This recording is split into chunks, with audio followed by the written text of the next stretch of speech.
Recording on.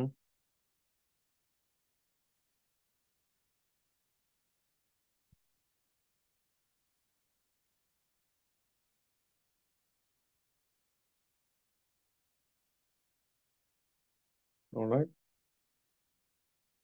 আমরা আজকে যেটা পড়বো সেটা হলো হেমাটো-অনকোলজি এবং অনকোলজি। ঠিক আছে, ফার্স্ট যখন আমরা পড়বো ফিটাল এরিথ্রোপয়েসিস এর এই কনসেপ্টটা মোটামুটি ইম্পর্টেন্ট, যে ইন্ট্রাইটুরাল ল্যাফে কোথা থেকে হয়, বিভিন্ন এরিয়া থেকে হয়, এটুকু জাস্ট ওভারভিউ করে সামনে আগা যাবেন। হিমোগ্লোবিনের ডেভেলপমেন্টের ক্ষেত্রে দুইটা কনসেপ্ট ইম্পর্টেন্ট, সেটা হলো ফিটাল হিমোগ্লোবিনের কম্পোজিশনটা কি, সেখানে কি কি গ্লোবিন চেইন দরকার হয়। সেই গ্লোবিন চেইন থেকে আমরা একটা জিনিস দেখতে পারি যে একটা পেশেন্টের যদি আলফা গ্লোবিন চেইনের ডেফিসিয়েন্সি হয় তাহলে সে ফিটাল গ্লোবিন তৈরি করতে পারবে না, ফিটাল হিমোগ্লোবিন তৈরি করতে পারবে না। কিন্তু যদি বিটা গ্লোবিনে ডেফিসিয়েন্সি হয় তাহলে কিন্তু তার ফিটাল হিমোগ্লোবিন তৈরি করতে সমস্যা নাই। এটা ইন্ডিকেট করে আলফা থ্যালাসেমিয়ার পেশেন্টের ইন্টেরিয়র কোর্স ডিফিকাল্ট হবে, কিন্তু বিটা থ্যালাসেমিয়ার পেশেন্টের ক্ষেত্রে ইন্টেরিয়র কোর্সটা আনএফেক্টেড থাকবে। ঠিক আছে, অ্যাডাল্ট হিমোগ্লোবিনের সাথে তার পার্থক্য কি, তারপর ধীরে ধীরে আমাদের সেই রিপ্লেসমেন্টটা হয়, সেই রিপ্লেসমেন্টের টাইম ডিউরেশনটা কিরকম, এবং আমরা যখন অ্যাডাল্ট লাইফে দেখি তখন অ্যাডাল্ট লাইফে হিমোগ্লোবিনের ডিস্ট্রিবিউশনটা কিরকম হয়, কতটুকু হিমোগ্লোবিন A1, কতটুকু হিমোগ্লোবিন A2। যদি আমি কোনো কারণে দেখতে পাই তার ক্ষেত্রে ফিটাল হিমোগ্লোবিন রেস, সেটা দিয়ে কি মিন করে। ব্লাড গ্রুপিং এর মধ্যে চলে আসবো, RH টাইপিংটা এবং AB ও গ্রুপিংটা বোঝার চেষ্টা করবো যে তার ক্ষেত্রে কোন অ্যান্টিজেনটা প্রেজেন্ট, এবং অ্যান্টিজেনের প্রেজেন্সের উপরে বেস করে হলো ব্লাড গ্রুপ চিন্তা করা হয়। RH হেমোলাইটিক ডিজিজ আর ABO হেমোলাইটিক ডিজিজ দুইটাই হতে পারে, কখন কোনটা হয়, কার ক্ষেত্রে কোনটা হয়, মা কিরকম, বেবি কিরকম। RH হেমোলাইটিক ডিজিজের ক্ষেত্রে পড়বো, ABO হেমোলাইটিক ডিজিজের ক্ষেত্রে পড়বো। কোনটা মাইল্ড প্রেজেন্টেশন, ABO হেমোলাইটিক ডিজিজটা mild presentation, why. RH haemolytic ডিজিজটা মাইল্ড প্রেজেন্টেশন নয়, স্ট্রং প্রেজেন্টেশন, হোয়াই। প্রিভেনশনের জন্য কি করা হয়, অ্যান্টি ডি ইমিউনোগ্লোবুলিন দেওয়া হয়। কেন দেওয়া হয়, কিভাবে কাজ করে বোঝা দরকার নেই, দেওয়া হয় একটু বুঝেন কিনা। এটা প্লাসেন্টা ক্রস করে একটু বুঝেন কিনা, একটু বুঝলে চলবে। কখন দেওয়া হয়, ফার্স্ট প্রেগনেন্সি এফেক্টেড হয় না, সেকেন্ড প্রেগনেন্সিতে এফেক্টেড হয়, হোয়াই। এটুকু বললেই মোর দ্যান এনাফ। ডায়াগনোসিস করতে পারবেন কিনা, ডায়াগনোসিস করার জন্য কি কি জিনিস থাকবে, ক্লিনিক্যাল পিকচারটা অ্যাপ্রোপ্রিয়েট হতে হবে। ক্লিনিক্যাল পিকচার দেখে বোঝা যাবে যে এটা কি জিজ্ঞেস করতেছে। হেমাটোপয়েসিস এর মধ্যে বিভিন্ন লিনেস জানাটা ইম্পর্টেন্ট, যে কে অ্যাকচুয়ালি কোন লিনেস থেকে আসছে। পরবর্তীতে এটা আপনাকে প্রলিফারেটিভ ডিজিজ গুলো বুঝতে হেল্প করবে। যখন আপনারা এই ক্যারেক্টার, এখন সেলের ক্যারেক্টার গুলো পড়ানো শুরু হয়ে গেছে, সবচেয়ে বেশি হাই এল যেগুলো সেখানে ফোকাস করবেন। নিউট্রোফিল, লিউকোসাইট অ্যালকালাইন ফসফেটেস বলতে কি বুঝায়, গ্র্যানিল গুলো কি কি আছে, অ্যাকুট ইনফ্লামেশনের তার রোল কি কি, কি কি ডিজিজ প্রসেসে সে এফেক্টেড, তার জন্য কেমোট্যাকটিক এজেন্ট কোনগুলা, সবচেয়ে স্ট্রং কেমোট্যাকটিক এজেন্ট কোনটা, সেটা হলো C5A। এটা হলো স্ট্রংগেস্ট কেমোট্যাকটিক এজেন্ট। অর্থাৎ কেমোট্যাকটিক এজেন্ট যদি একটা আমাকে পিক করতে হয়, আমি জন্য এটা পিক করি। হাইপার সেগমেন্টেড নিউট্রোফিল বলতে কি বোঝায়, কখন পাওয়া যায়। লেফট শিফট বলতে কি বোঝায়, কখন পাওয়া যায়। লিকোরিথ্রোব্লাস্টিক রিয়াকশন বলতে কি বোঝায়, কখন পাওয়া যায়। ইরেথ্রোসাইটের মধ্যে আমাদের মেইন ডিস্টিংগুইশিং ফ্যাক্টর গুলো কি, সে এনার্জির উপরে কিসের উপরে ডিপেন্ড করে, তার কোন ধরনের ট্রান্সপোর্ট সিস্টেম, তার মেটাবলিক পাথওয়ে কি। রেটিকুলোসাইট বলতে কি বোঝায়, bluish colour on white Giemsa stain, এবং রেটিকুলোসাইট সেই এরকম হয় কেন, সেটা হলো রাইবোসোমাল আরএনএ থাকার জন্য। মেইন কথা এখানে জানতে হবে রেটিকুলোসাইট বলতে কি বুঝান, এবং রেটিকুলোসাইট কাউন্ট বাড়া মানে বলতে আপনি কি বুঝেন। থ্রাম্বোসাইট বা প্ল্যাটিলেটের ক্ষেত্রে আমরা যেটা বুঝবো সেটা হলো এখানে কি কি ধরনের গ্র্যানিউল থাকে, সেখানে কি কি রিসেপ্টর থাকে, এক্সট্রিমলি এক্সট্রিমলি ইম্পর্টেন্ট, যে এখানে প্ল্যাটিলেটে কি কি ধরনের রিসেপ্টর থাকে। এখানে সবকিছু পড়তে হবে না, নেক্সট টাইম নেক্সট প্ল্যাটিলেটের একটা আলাদা পিকচার আছে, সেখান থেকে পড়লে চলবে। মনোসাইট যখন টিস্যুতে চলে যায় তখন তার নামগুলো ডিফারেন্ট হয়ে যায়, একটু জানলে চলবে। এখানে তার ছবিতে আইডেন্টিফাই করতে পারেন কিনা, ফ্রস্টেড গ্লাস সাইটোপ্লাজম। ম্যাক্রোফেজ, এই যে মনোসাইট থেকে সে ম্যাক্রোফেজ হলো কোন সাইটোকাইনের প্রভাবে, সেটা হলো গামা ইন্টারফেরন, এক্সট্রিমলি ইম্পর্টেন্ট। সে একজন অ্যান্টিজেন প্রেজেন্টিং সেল হিসেবে কাজ করতে পারে, সেটা কিসের মাধ্যমে, MHC2 এর মাধ্যমে। সে বুঝে কি করে, যে আশেপাশে আশেপাশে ইনফেকশাস এজেন্টস আছে, আশেপাশে অফেন্ডার আছে, যেটার কারণে বডিতে সে ইনফ্লামেশন ইনিশিয়েট করে, এবং সে রিকগনাইজ করতে পারে তার সেই রিসেপ্টরটার নাম কি, আশেপাশের কোন জিনিসগুলো তাকে অ্যাক্টিভেট করতে পারে সেই রিসেপ্টরের মধ্যে, সেটা হলো CD4 এবং lipopolysaccharide, lipid A from lipopolysaccharide, extremely important, যেটা সেপটিক শক ইনিশিয়েট করতে পারে। ওকে, বিভিন্ন টিস্যুতে তার নামগুলো কি সেটা জানতে পারলে ভালো। ডেনড্রাইটিক সেল যেটা, সেও একটা অ্যান্টিজেন প্রেজেন্টিং সেল, সে কিভাবে অ্যান্টিজেন প্রেজেন্ট করে, এক্সট্রিমলি ইম্পর্টেন্ট। তারপরে কথা হলো ইসোনোফিল। ইসোনোফিল কি কি ডিজিজ প্রসেস আপনি দেখবেন, প্যারাসাইটের মধ্যে যেগুলো ইনভেসিভ প্যারাসাইট, যেগুলো ব্লাড স্ট্রিমে যেতে পারে, যেগুলো সেল মেমব্রেনকে পিনেট্রেট করতে পারে, সেই প্যারাসাইটের মধ্যে শুধুমাত্র দেখা যায়, অন্য সকল প্যারাসাইটের মধ্যে দেখা যায় না। অ্যাজমার সাথে তার রোল আছে, ক্রনিক অ্যাড্রেনাল ইনসাফিসিয়েন্সিতে ইওসিনোফিল কাউন্ট বেড়ে যায়, এটা আপনি জানেন কিনা ইম্পর্টেন্ট। মাইলোপ্রলিফারেটিভ ডিজিজ ইম্পর্টেন্ট, আর বাকি জিনিসগুলো না পড়লে চলবে। ব্যাসোফিলের মধ্যে ব্যাসোফিলিয়া যদি পাওয়া যায় তাহলে এটা সিএমএল এক্সট্রিমলি ইম্পর্টেন্ট, এই দিকটাতে ফোকাস করেন। ব্যাসোফিল মানে মাইক্রোস্কোপের নিচে আইডেন্টিফাই না করলেও চলবে। মাস্ট সেলের সাথে কি কি ডিজিজ জড়িত? মাস্ট সেল অ্যাক্টিভেশন হয় ট্রমার মাধ্যমে, এক্সট্রিম টেম্পারেচারের মাধ্যমে। কি কি রিসেপ্টর আছে এবং সেখানে ইমিউনোগ্লোবুলিন এর ক্রস রিঅ্যাকশনটা কি করে হয়, কারণ ইমিউনোগ্লোবুলিন ই রিসেপ্টরটা আছে।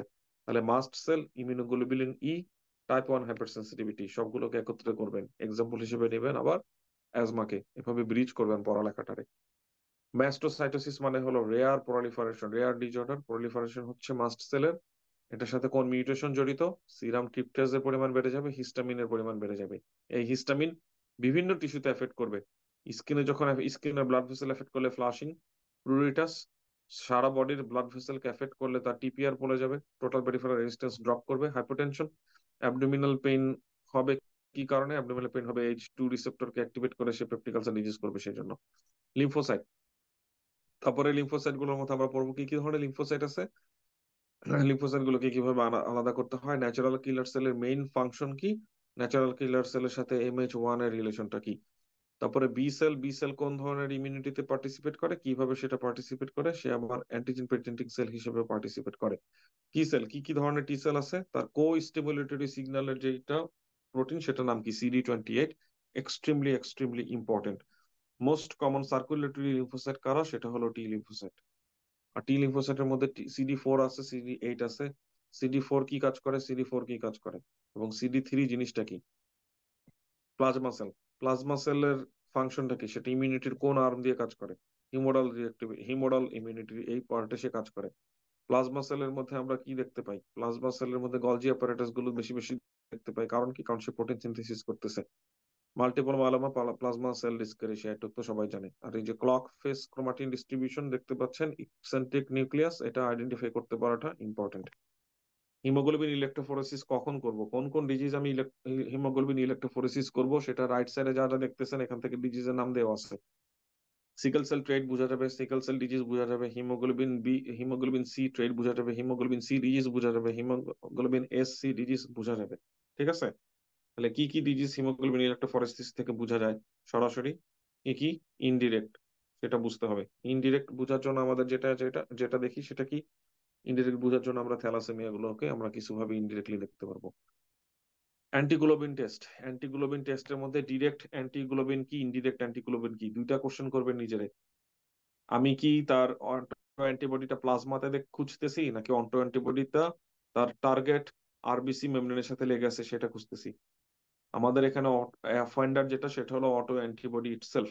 অটো অ্যান্টিবডি দুই ভাবে থাকতে পারে, দুই জায়গায় থাকতে পারে, সেটা সিরামে ঘোরাঘুরি করতেছে, অথবা সে অলরেডি অ্যাটাক করা অবস্থায় আছে। ধরেন আপনাকে পিঁপড়া কামড় দিছে, আপনাকে পিঁপড়া, লাল পিঁপড়া কামড়ায়, এখন আমি পিঁপড়া দুই জায়গায় দেখতে পারি, ফ্লোরে পিঁপড়া ঘুরতেছে অথবা পিঁপড়া আপনার স্কিনে কামড় দিয়ে আছে। ঠিক এইভাবে চিন্তা করবেন, কোথা থেকে ডিটেক্ট করব সেটা হলো ইম্পর্টেন্ট। যদি যেখানে কামড় দিয়ে ধরে আছে সেটা ডিটেক্ট করি, ডিরেক্ট অ্যান্টিগ্লোবিন টেস্ট। যদি আমি সিরামে ঘোরাঘুরি, যেখানে ফ্রিলি অ্যাভেলেবল, সেখান থেকে যদি ডিটেক্ট করি, ইনডিরেক্ট অ্যান্টিগ্লোবিলিন টেস্ট। ওকে, এটার সাথে জুড়ে দিবেন কোনটা, RH ইনকম্পিটিবিলিটি ডিজিজটা জুড়ে দিবেন। জুড়ে দেওয়ার পরে এখন বাচ্চার তো বাচ্চার আরবিসি হলো এফেক্টেড, আপনার স্কিন এফেক্টেড বাই কি, লাল পিঁপড়া। তাহলে আপনার স্কিন এফেক্টেড বাই লাল পিঁপড়া, লাল পিঁপড়া খুঁজতেছি স্কিনে, তাহলে কি হবে, ডিরেক্ট গ্লোবুলিন টেস্ট। তাহলে বাচ্চার RBCর মধ্যে যদি টেস্ট করি, বাচ্চার ব্লাডের মধ্যে যদি টেস্ট করি, ডিরেক্ট অ্যান্টিগ্লোবুলিন টেস্ট করতেছি। মায়ের প্লাজমার মধ্যে যদি টেস্ট করি, ইনডিরেক্ট অ্যান্টিগ্লোবুলিন টেস্ট করতেছি। ঠিক আছে, কমন সেন্স অ্যাপ্লাই করবো। কনসেপ্ট থাকলে ভালো, কনসেপ্ট যদি না থাকে আমার মতন ওয়ান লাইনের নিয়ে মুখস্থ করে সামনে আগান, পরীক্ষা দিয়ে শেষ করেন। নেক্সট পরীক্ষা কি, নেক্সট টপিক কি, প্ল্যাটিলেট প্লাক কিভাবে ফর্মেশন হয়। একবার জাস্ট রিডিং দিবেন, প্ল্যাটিলেট প্লাক ফর্মেশনের জন্য কি দরকার, ইনজুরি দরকার, এক্সপোজ দরকার, এক্সপোজ হওয়ার পরে কোন রিসেপ্টরের মাধ্যমে সে এখানে বাইন্ড করবে। যদি আমরা সামনে একটা ছবি আছে খুব সুন্দর, সেখানে বাইন্ড করবে, সে অ্যাক্টিভেট হবে, সে আদার প্ল্যাটিলেটকে অ্যাক্টিভেট করবে, অ্যাডহেশন হবে, অ্যাগ্রিগেশন হবে। ঠিক আছে, সে যখন অ্যাক্টিভেট হয়, কিভাবে অ্যাক্টিভেট হয়, কি সে রিলিজ করে, কোন রিসেপ্টরকে সে অ্যাক্টিভেশন হওয়া মানে কি, অ্যাক্টিভেশন হওয়া মানে তার একটা স্পেসিফিক রিসেপ্টর বের হয়ে আসা, যেটার মাধ্যমে সে অন্য প্ল্যাটিলেটের সাথে ইন্টারাক্ট করতে পারে। প্ল্যাটিলেট কিছু সাইটোকাইন রিলিজ করে, তার মধ্যে থ্রম্বক্সিন A2 আছে, যে কিনা ভেসো কনস্ট্রিক্টর। আর নর্মাল কন্ডিশনে সে হলো PGY1, সরি বলতেছি PGY1, দেখছেন, প্রোস্টাসাইক্লিন রিলিজ করে, নাইট্রিক অক্সাইড রিলিজ করে, যে কিনা ব্লাড ফ্লো বাড়ায়, প্ল্যাটলেট অ্যাগ্রেগেশন কমায়। সো এটা ডিপেন্ড করে সে এখন কোন স্টেজে আছে। থ্রম্বোজেনেসিস এর মধ্যে এই যে এই ছবিটা পড়বো আমরা খুব ভালো করে, ঠিক আছে। সো প্ল্যাটিলেটকে প্রথমে কি করতে হবে, ইনজুরি সাইটে ইনজুরি সাইটে এক্সপোজড হতে হবে, ইনজুরি সাইটে সে তাকে অ্যাটাচড হতে হবে। সে যখন ইনজুরি সাইটে অ্যাটাচড হবে, কার সাথে অ্যাটাচড হবে, কার সাথে অ্যাটাচড হবে, এই কথাটা খুবই ইম্পর্টেন্ট, ঠিক আছে। তাহলে সে ভন উইলিব্রান্ড ফ্যাক্টরের সাথে অ্যাটাচড হবে। ভন উইলিব্রান্ড ফ্যাক্টরের সাথে ভন উইলিব্রান্ড ফ্যাক্টর কেন দরকার, এবং তার যে রিসেপ্টর, সেই রিসেপ্টরটার নাম কি, সেই রিসেপ্টরটা যদি না থাকে সেই ডিজিজের নাম কি, তখন সে কি হলো। এখন আমি ভন উইলিব্রান্ড ফ্যাক্টরটাকে রিলিজ করার জন্য কি করতে পারি, ভন উইলিব্রান্ড ফ্যাক্টর রিলিজ করার জন্য আমি ডেসমোপ্রেসিন দিতে পারি, সেই ফ্যাক্টরটাকে অ্যাক্টিভেট করার জন্য আমি রিস্টোসিটোসিন দিতে পারি, ঠিক আছে। তাহলে এই হলো আমাদের সেই ভন উইলিব্রান্ড ফ্যাক্টর। তাহলে ভন উইলিব্রান্ড ফ্যাক্টর কিভাবে হেল্প করে বুঝতে পারতেছি আমরা। ভন উইলিব্রান্ড ফ্যাক্টর যেটা হেল্প করে, সেটা হলো সাব এন্ডোথেলিয়াল টিস্যুর সাথে তাকে অ্যাটাচড হওয়ার জন্য। সাব এন্ডোথেলিয়াল যে কোলাজেনটা এক্সপোজ হয়েছে, সেটা প্ল্যাটিলেটের সাথে এক্সপোজড হতে দুইটা জিনিস দরকার। Number one von Willebrand factor, number two platelet তার নিজের একটা রিসেপ্টর। তাহলে ভন উইলিব্রান্ড ফ্যাক্টর অ্যাবসেন্স থাকলেও অ্যাডহেশন হবে না, তার নিজের রিসেপ্টরটা অ্যাবসেন্স থাকলেও অ্যাডহেশনটা হবে না। তাহলে এখানে দুইটা ডিজিজের প্রসেস আপনাকে জানতে হবে, একটা হলো ভন উইলিব্রান্ড ফ্যাক্টর ডিজিজ, আর একটা হলো বার্নার্ড সোলার সিনড্রোম।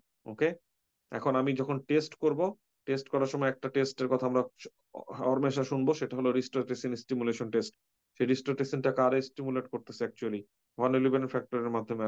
সে ভন উইলিব্রান্ড ফ্যাক্টর এই এরিয়াতে কাজ করতেছে। যার ভন উইলিব্রান্ড ডিজিজ আছে তারে আমরা ডেসমোপ্রেসিন কেন দিই, তার ক্ষেত্রে যেটা হয়, ভন উইলিব্রান্ড ফ্যাক্টর রিলিজটা বাড়ে ডেসমোপ্রেসিন দিলে, এটার জন্য দেওয়া হয়, ঠিক আছে। এই সাইড শেষ। এখন প্লেটিলেট কি হয়ে গেল, প্লেটিলেট অ্যাক্টিভ হয়ে গেল।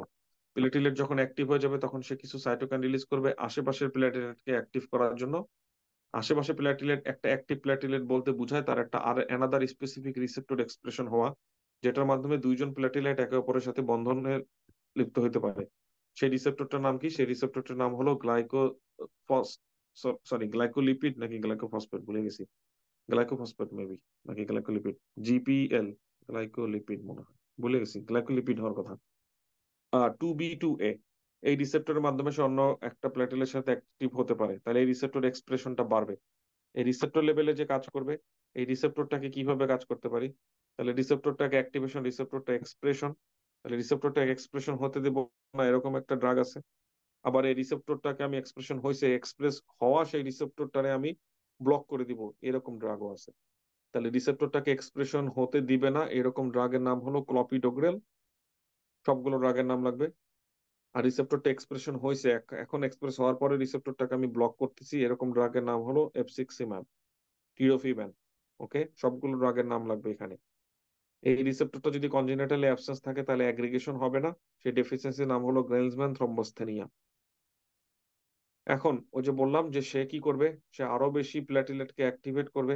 আরো বেশি প্ল্যাটিলেটকে অ্যাক্টিভেট করার জন্য, প্ল্যাটিলেটকে অন্যান্য প্ল্যাটিলেটকে অ্যাক্টিভেট করার জন্য তার যেটা লাগে সেটা হলো থ্রম্বক্সিন A2 লাগে। এখন সে যদি থ্রম্বক্সিন A2 রিলিজ না করে, তাহলে তো আশেপাশে প্ল্যাটিলেট অ্যাক্টিভেট হবে না। আর আশেপাশে প্ল্যাটিলেট যদি অ্যাক্টিভেট না হয়, আশেপাশে প্ল্যাটিলেটে যদি এই রিসেপ্টরটা না থাকে, তাহলে তো সে বাইন্ড করতে পারবে না, সে অ্যাগ্রিগেশন হতে পারবে না। সেই আশেপাশে প্ল্যাটিলেটকে অ্যাক্টিভ করার জন্য যে কম্পাউন্ড, কেমিক্যাল কম্পাউন্ড, সেটা হলো থ্রম্বক্সিন A2। এই থ্রম্বক্সিন A2 প্রোডাকশনে যে বাধা দেয়, তার নাম হলো অ্যাসপিরিন। ওকে, আশা করি সবাই বুঝতে পারছেন। ওকে, সামনে আগাই। প্রতিটা জিনিস ইম্পর্টেন্ট, এই প্ল্যাটিলেটের রিসেপ্টর এবং যতগুলো ড্রাগ আছে সবগুলো ইম্পর্টেন্ট। কোয়াগুলেশন এবং কাইনিন পাথওয়েতে শুরু করবে নিচ থেকে পড়া, ঠিক আছে। আর কারো যদি এই এরিয়াগুলোতে উইকনেস থাকে, তাহলে কি করা যায়, যেমন গ্রুপে চাবেন পোলাপান, লেকচারের লিঙ্ক দিয়ে দিও যারা আর কি জানো আমার এখানে এগুলো, ঠিক আছে। কারণ হেমাটোলজিতে কিছু কিছু এরিয়া কনসেপ্টের উপর বেস করে কাজ করতে পারবেন, এই এরিয়াগুলো হলো এগুলো যেখানে কনসেপ্টের অ্যাপ্লিকেশন আছে। অ্যানিমিয়া এবং প্লেটিলেটে সবচেয়ে বেশি কনসেপ্টের অ্যাপ্লিকেশন করা যায়। আর WBC ডিজঅর্ডারের কনসেপ্টের অ্যাপ্লিকেশন হচ্ছে ক্লিনিক্যাল কনটেক্সটটা বেশি ইম্পর্টেন্ট, অ্যাসোসিয়েশন গুলো বোঝা ইম্পর্টেন্ট, ক্লিনিক্যাল প্রেজেন্টেশন বোঝা ইম্পর্টেন্ট, অর্থাৎ এখানে মনে হবে মেমোরিটা অনেক বেশি। এই এরিয়াগুলোতে কনসেপ্টের অনেক ইম্পর্টেন্স আছে। যাই হোক, আমার দায়িত্ব হলো আপনাদেরকে এখন বলা কোথায় বেশি ফোকাস করবেন, ঠিক আছে? তাহলে এখানে আমি পার্সোনালি যেটা পড়ি, সবার নিচ থেকে শুরু করি। যে কোয়াগুলেশন শুরু করার জন্য, ক্লট তৈরি হওয়ার জন্য কি দরকার? Fibrin mash. তাহলে এটা হয় না কেন? কেন কেন কেন? তারপর আমি ফোকাস করি কোনটা কমন পাথওয়ে, কোনটা ইনডিরেক্ট পাথওয়ে, কোনটা ডিরেক্ট পাথওয়ে। পরীক্ষা কি আসবে সেটা বলি। পরীক্ষায় আসবে কোন অ্যান্টিকোয়াগুলেন্টের মেকানিজম অফ অ্যাকশন কি। পরীক্ষা আপনাকে জিজ্ঞেস করবে যে বলো টেন ডিরেক্ট 10 অ্যাক্টিভেটেড 10 ইনহিবিটরের নাম কি, অ্যাপিক্স 7। ঠিক আছে? মানে অ্যাক্টিভেটেড 10 ফ্যাক্টরের উপরে কাজ করবে কে কে? Low molecular heparin, heparin direct 10A inhibitor, fondaparinux. সবগুলো নাম মুখস্থ রাখতে হবে, ঠিক আছে? তারপরে অ্যান্টিকোয়াগুলেন্ট যেটা কিনা heparin, low molecular heparin, direct thrombin inhibitor, সে কোথায় কোথায় কাজ করতে পারে। ডিরেক্ট থ্রম্বিন ইনহিবিটরের একটা নাম দেবে, নাম দেওয়ার পর আপনাকে জিজ্ঞেস করবে মেকানিজম অ্যাকশন কি, আপনাকে বলতে হবে এটা ডিরেক্ট থ্রম্বিন ইনহিবিটর। আপনি যখন জানবেন যে কোনটা দিয়ে কোন টেস্ট করা হয়, পিটি দিয়ে কি টেস্ট করা হয়, কোন পাথওয়ে টেস্ট করা হয়, এবং পিটিটি দিয়ে কোন টেস্ট করা হয়, তখন আপনি বুঝে ফেলবেন যে একটা পেশেন্টকে ডিরেক্ট থ্রম্বিন ইনহিবিটর দিলে কোন পাথওয়ে বাড়বে, একটা পেশেন্টকে হেপারিন দিলে কোন জিনিসটা বাড়বে। ওকে, অলরাইট। সো কয়েকটা জিনিস পড়বো আমরা। কোনটা ডিরেক্ট পাথওয়ে, কোনটা ইনডিরেক্ট পাথওয়ে, কোনটা কমন ফাইনাল পাথওয়ে, কোন ড্রাগ ডিরেক্ট পাথওয়েকে এফেক্ট করে, কমন ফাইনাল পাথওয়েকে এফেক্ট করে, এবং সেটার মাধ্যমে ল্যাবে আমি কোন জিনিসটা হাই দেখতে পাবো। একটা মানুষের যখন হিমোফিলিয়া A হয় তখন কোন পাথওয়ে এফেক্টেড হয়, হিমোফিলিয়া B যখন হয় কোন পাথওয়ে এফেক্টেড হয়। ঠিক আছে? এইটুকু জিনিস মাস্ট জানতে হবে। তারপরের টপিকে চলে আসতেছি, সেটা হলো ভাইটামিন K ডিপেন্ডেন্ট ফ্যাক্টরস গুলো কি কি। এবং সে ভাইটামিন K ডিপেন্ডেন্ট ফ্যাক্টরের সাথে আমরা কিছু অ্যান্টিকোয়াগুলেন্ট প্রোটিনের নাম জানি, যেটা কিনা প্রোটিন C, প্রোটিন S। এখন এখান থেকে জাম্প করতে হবে, এটার সাথে কোরিলেট করতে হবে, যেটা সেটা হলো ওয়ারফেরিন। ওয়ারফেরিন এই ভাইটামিন K ডিপেন্ডেন্ট যে ফ্যাক্টর গুলো আছে সেগুলোকে তারা কি হতে দেয় না, পোস্ট ট্রান্সলেশনাল মডিফিকেশনটা হতে দিচ্ছে না। ভাইটামিন K এর অ্যাকশনটাকে সে অ্যাফেক্ট করতেছে, তাই তো? তাহলে আমি এন্ড রেজাল্ট হিসেবে কি দেখতে পাবো, কোন জিনিসটা আমার বৃদ্ধি পাবে? আয়নার বৃদ্ধি পাবে। কেন আয়নার বৃদ্ধি পাবে? Okay, আচ্ছা। এখন এই ওয়ারফেরিন যে শুধুমাত্র তাদের অ্যান্টি ক্লটিং ফ্যাক্টর গুলোকে এফেক্ট করে তা না, সে অ্যান্টিকোয়াগুলেন্ট কিছু প্রোটিনকে এফেক্ট করবে, প্রোটিন S এবং প্রোটিন C। এমন একটা পেশেন্ট যার অলরেডি প্রোটিন C এবং প্রোটিন S ডেফিসিয়েন্সি ছিল, তার ক্ষেত্রে এখন সে ডেভেলপ করবে স্কিন নেক্রোসিস। তাহলে ওয়ারফেরিন দেওয়ার, হেপারানাইজড না করে, হেপারিন আগে না দিয়ে আগে ওয়ারফেরিন দিলে দিলে একটা সাইড ইফেক্ট হয়। যাদের কিনা protein C protein S deficiency আছে তাদের ক্ষেত্রে স্কিন নেক্রোসিস হয়। এবং এই জিনিসটাকে প্রিভেন্ট করার জন্য আমরা সকল পেশেন্টকে আগেই হেপারিনাইজড করে নেই। এই টোটাল কনসেপ্ট, যে প্যাকেজটা বললাম, যে কথাটা বললাম, ব্যাখ্যা বলি নাই কোনো, এই পুরো প্যাকেজটা আপনার লাগবে। ঠিক আছে? এখন আমি বলি, একটা পেশেন্টের কোনো একটা কারণে, একটা পেশেন্ট ওয়ারফেরিন নিচ্ছিল, তার আইএনআর এখন 2.5, তার হয়েছে এখন হেড ব্লেড, মাথার মধ্যে ইন্ট্রাক্রেনিয়াল হেমোরেজ হয়েছে, আমাকে এখন এটা রিভার্স করতে হবে। অথবা অন্য কোনো কারণে তার আপার জিআই ব্লিডিং হচ্ছে, এটা আমাকে এখন রিভার্স করতে হবে। রিভার্স আমি করব কি দিয়ে? কি দিয়ে রিভার্স করা সম্ভব? Extremely important. ওকে, সো ওয়ারফেরিনের সাথে প্রোটিন C ডেফিসিয়েন্সি, এবং সেটা যখন হয় তখন কমপ্লিকেশনটা কি ডেভেলপ করে? Skin necrosis. এবং এটাকে প্রিভেন্ট করার জন্য আমরা কি করি? হেপারিনাইজড করে নেই। এই কনসেপ্টটা এখানে সুপার ডুপার ইম্পর্টেন্ট। আর ওয়ারফেরিন, যে পেশেন্ট ওয়ারফেরিন নিচ্ছে তাকে আমরা মনিটর করি আইএনআর। এবং সেই যে একটা পেশেন্ট অলরেডি ওয়ারফেরিন নিচ্ছে, এটাকে রিভার্স করাটা, কখন রিভার্স করতে হবে, এই ক্লিনিক্যাল ডিসিশনটা ইম্পর্টেন্ট। বুঝছেন কিনা? Acute bleeding, right, that's it. এবং রিভার্স করবেন আপনি কি দিয়ে? রিভার্স করার দুইটা জিনিস আছে, প্রোথ্রম্বিন কনসেন্ট্রেট, আর একটা হলো fresh frozen plasma. Fresh frozen plasma হলো রেডিলি অ্যাভেলেবল, খুব র্যাপিডলি দেওয়া যাবে, কিন্তু at the same time high volume overload হওয়ার চান্স আছে। আরবিসি মরফোলজি গুলোর মধ্যে কোন মানে এতগুলো আপনি মনে রাখাটা অনেক কঠিন। অল্প কিছু দুই তিনটা অন্তত মনে রাখেন, ঠিক আছে? টিয়ার ড্রপ সেল পাওয়া যাচ্ছে কোথায়? টিয়ার ড্রপ সেল পাওয়া যাচ্ছে বোন ম্যারো ইনফিল্ট্রেশনে। এইটা 1 নম্বরে, সবার সবচেয়ে বেশি, এটা 2 নম্বরে আর কি ইম্পর্টেন্ট। 1 নম্বর যেটা ইম্পর্টেন্ট সেটা হলো সিস্টোসাইট। সিস্টোসাইট মানে হলো মেকানিক্যাল হেমোলাইসিস হচ্ছে কোনো একটা জায়গাতে, মেকানিক্যালি এফেক্টেড হচ্ছে, ইন্ট্রাভেসকুলার হেমোলাইসিস। এই যে যদি আপনি এখন এটা না জানেন যে ইন্টারভাস্কুলার হেমোলাইসিস আর এক্সট্রাভাস্কুলার হেমোলাইসিস বলতে কিছু নাই, এটা একটা মিসনোমার। আসলে দুইটাই ইন্টারভাস্কুলার হেমোলাইসিস। তার মানে আপনি হেমোলাইসিস, হেমোলাইটিক অ্যানিমিয়া আপনারা যে পড়াইছে তার পড়ানো হয় নাই। গ্রুপে লিঙ্ক চান, পোলাপান লিঙ্ক দিয়ে দিবে আপনারে। এই কথাটা আমি যখন বলি অনেক ভাব নিয়ে বলি, আমার স্টুডেন্ট আপনাকে লিঙ্ক দিয়ে দিবে, মানে এটা সাচ এ প্লেজার। ঠিক আছে? এটা প্রাউড না, এটা সাচ এ প্লেজার। মানে মানুষকে হেল্প করতে পারলে একটা, মানে ভালো লাগা, দ্যাটস ইট। আপনার কাছে চুদুর বুদুর একটা দুটো টপিকের জন্য পুরো মানে রেকর্ডিং এর টাকা চাবো না। আমি, আপনার যদি মনে হয় আপনি বুঝেন নাই, ফিল ফ্রি টু আস্ক, ঠিক আছে? নিজের ছোট মনে করার কোনো দরকার নেই। স্ফেরোসাইট এর পরের জিনিস যেটা পড়বেন সেটা হলো স্ফেরোসাইট, ঠিক আছে? সো কয়টা জিনিস আমি পড়তে বলে দিচ্ছি। টিয়ার ড্রপ সেল পাওয়া যাচ্ছে বোন ম্যারো ইনফিল্ট্রেশনে, সিস্টোসাইট পাওয়া যাচ্ছে হেমোলাইটিক অ্যানিমিয়াতে, ইন্টারভাস্কুলার হেমোলাইসিসে, ঠিক আছে? মানে যদিও আমরা এই মানে ক্লাসিফিকেশনটাই ভুয়া, তো এই ক্লাসিফিকেশনটা হেল্পফুল। তারপরে স্ফেরোসাইট পাওয়া যাচ্ছে হেরিডিটারি স্প্রোসাইটোসিসে অথবা অটোইমিউন হেমোলাইটিক অ্যানিমিয়াতে। আর তার ব্যাপারে যেটা পড়বে সেটা হলো টার্গেট সেল আর সিকেল সেল। এই কটা জিনিস পড়তে পারলে মোর দেন এনাফ, বাকি সবকিছু পড়া লাগবে না। RBC inclusions excuse me, RBC inclusions iron granule যদি থাকে, সেটা কোন ধরনের স্টেন ইউজ করে আমরা দেখতে পাবো। হাওয়াল জয়েল বডিটা আমরা কোথায় দেখতে পাবো, কোন ধরনের ডিজিজ কন্ডিশনে দেখতে পাবো, জিনিসটা কি। ব্যাসোফিলিক স্ট্রিপলিংটা কোথায় দেখতে পাবো, জিনিসটা কি। জিনিসটা দেখতে পাবো সিডারোব্লাস্টিক অ্যানিমিয়াতে, থ্যালাসেমিয়া। হেঞ্জ বডি জিনিসটা আমরা কোথায় দেখতে পাবো, এক্সট্রিমলি এক্সট্রিমলি ইম্পর্টেন্ট। হেঞ্জ বডিটা দেখা যাবে G6PD ডেফিসিয়েন্সিতে। G6PD যখন ডেফিসিয়েন্সি হয় তখন দুই ধরনের টেস্ট করা যায়। একটা হলো এনজাইম লেভেল টেস্ট করা, এনজাইম এসে করা। আর একটা হলো যে এটা দেখা, এই কি বলে, হেঞ্জ বডি দেখা। এনজাইম লেভেল টেস্ট করা এটা ক্রনিক কন্ডিশনে, নন অ্যাকিউট হেমোলাইটিক সিচুয়েশনে যদি আপনি এনজাইম টেস্ট করেন, দ্যাটস ওকে। কিন্তু যদি আপনি, এখন একটা পেশেন্ট আসছে হেমোলাইসিস নিয়ে, হেমোলাইটিক ক্রাইসিস নিয়ে, তখন তার ক্ষেত্রে এনজাইম এসে করলে দেখবেন এনজাইম এসেটা নর্মাল, তখন তার ক্ষেত্রে চেক করতে হবে হিঞ্জ বডি। ওকে, অলরাইট, এই কনসেপ্টটা এক্সট্রিমলি ইম্পর্টেন্ট, এটা আপনাকে টেস্ট করবে, আপনি এটা জানেন কিনা। আপনাকে কিছু কনসেপ্ট আছে ওরা টেস্ট করবে, এটা আপনি জানেন কিনা, ঠিক আছে? অ্যানিমিয়ার ক্লাসিফিকেশনটা খুবই ইম্পর্টেন্ট। এখন এই অ্যানিমিয়ার ক্লাসিফিকেশনে আপনি ঢুকতে পারবেন কি ডেটা থাকলে বলেন তো? আপনার কাছে একটা রোগী এসে কমপ্লেন করলো ভালো লাগে না, ওকে, দুর্বল লাগে, এটাই একেবারে নন স্পেসিফিক সিমটম। এই নন স্পেসিফিক সিমটম দিয়ে, শুধুমাত্র ক্লিনিক্যাল প্রেজেন্টেশন এবং সিমটম দিয়ে অ্যানিমিয়া কোনটা হয়েছে এটা আলাদা করা যায় না, আনলেস খুবই অবভিয়াস কোনো কিছু আছে, ঠিক আছে? আচ্ছা, অ্যানিমিয়া যখন আমরা পেয়ে যাব, সাথে সাথে অ্যানিমিয়া ইভ্যালুয়েট করার জন্য আমাদের নেক্সট ফেজ কি হবে বলেন তো? পেরিফেরাল ব্লাড ফিল্ম করা। পেরিফেরাল ব্লাড ফিল্ম করলে তখন আমরা বুঝতে পারবো এটা কি মাইক্রোসাইটিক নাকি এটা নর্মোসাইটিক নাকি এটা ম্যাক্রোসাইটিক। তখন আমরা আস্তে আস্তে সামনে আগাবো। যদি দেখি মাইক্রোসাইটিক, আমাদের তখন ডিফারেন্সিয়াল হয়ে যাবে, এটা হতে পারে থ্যালাসেমিয়া, এটা হতে পারে অ্যানিমিয়া অফ ক্রনিক ডিজিজ, এটা হতে পারে আয়রন ডেফিসিয়েন্সি অ্যানিমিয়া, এটা হতে পারে লেট পয়জনিং। যদি দেখি এটা নর্মোসাইটিক অ্যানিমিয়া, আমাদের ক্লাসিফিকেশন হয়ে যাবে এটা হতে পারে নন হেমোলাইটিক ডিজিজ, এটা হতে পারে হেমোলাইটিক ডিজিজ। আলাদা করতে হবে এটা কি হেমোলাইটিক নন হেমোলাইটিক কিনা। যখন দেখবেন নন হেমোলাইটিক, তখন আপনার একটু প্যাচাল লেগে গেল, তার মানে দেয়ার আর সাম ওভারল্যাপিং। কিছু কন্ডিশন আছে, সেই কন্ডিশন মাইক্রোসাইটিক অ্যানিমিয়া করতে পারে, নর্মোসাইটিক অ্যানিমিয়া করতে পারে। তার মানে কি শুধুমাত্র এই জায়গায় ইনভেস্টিগেশন থামাই দিলে হবে না, আমাকে আরো ফার্দার ইনভেস্টিগেশন করতে হবে। Iron deficiency anaemia overlapping, microcytic হতে পারে, নর্মোসাইটিক হতে পারে। Anaemia chronic disease overlapping, right? যেগুলো ওভারল্যাপিং সেগুলোকে তার আমি আলাদা করব কি করে? আয়রন স্টাডি দিয়ে। হেমোলাইটিক হয়েছে নাকি হয় নাই, হেমোলাইটিক অ্যানিমিয়া আমি যদি সাসপেক্ট করি, হেমোলাইটিক অ্যানিমিয়া সাসপেক্ট করতে পারবো কিসের বেসিসে? রেটিকুলোসাইটের বেসিসে। রেটিকুলোসাইট যদি বেশি থাকে তাহলে তো আর আমি এই অ্যাক্সিসে যাচ্ছি না যেটা কিনা ওভারল্যাপিং। আপনাকে বুঝতে হবে কারা ওভারল্যাপিং, ও যায় ওর সাথে ওভারল্যাপিং, অন্য কেউ ওভারল্যাপিং না, ঠিক আছে?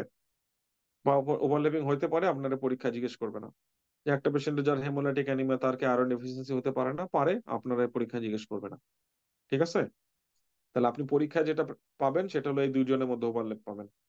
পরীক্ষায় আবার এর সাথে ওভারল্যাপ পাবেন না, আপনাকে দিবে না, কিন্তু প্র্যাকটিক্যাল লাইফে সম্ভব এটা।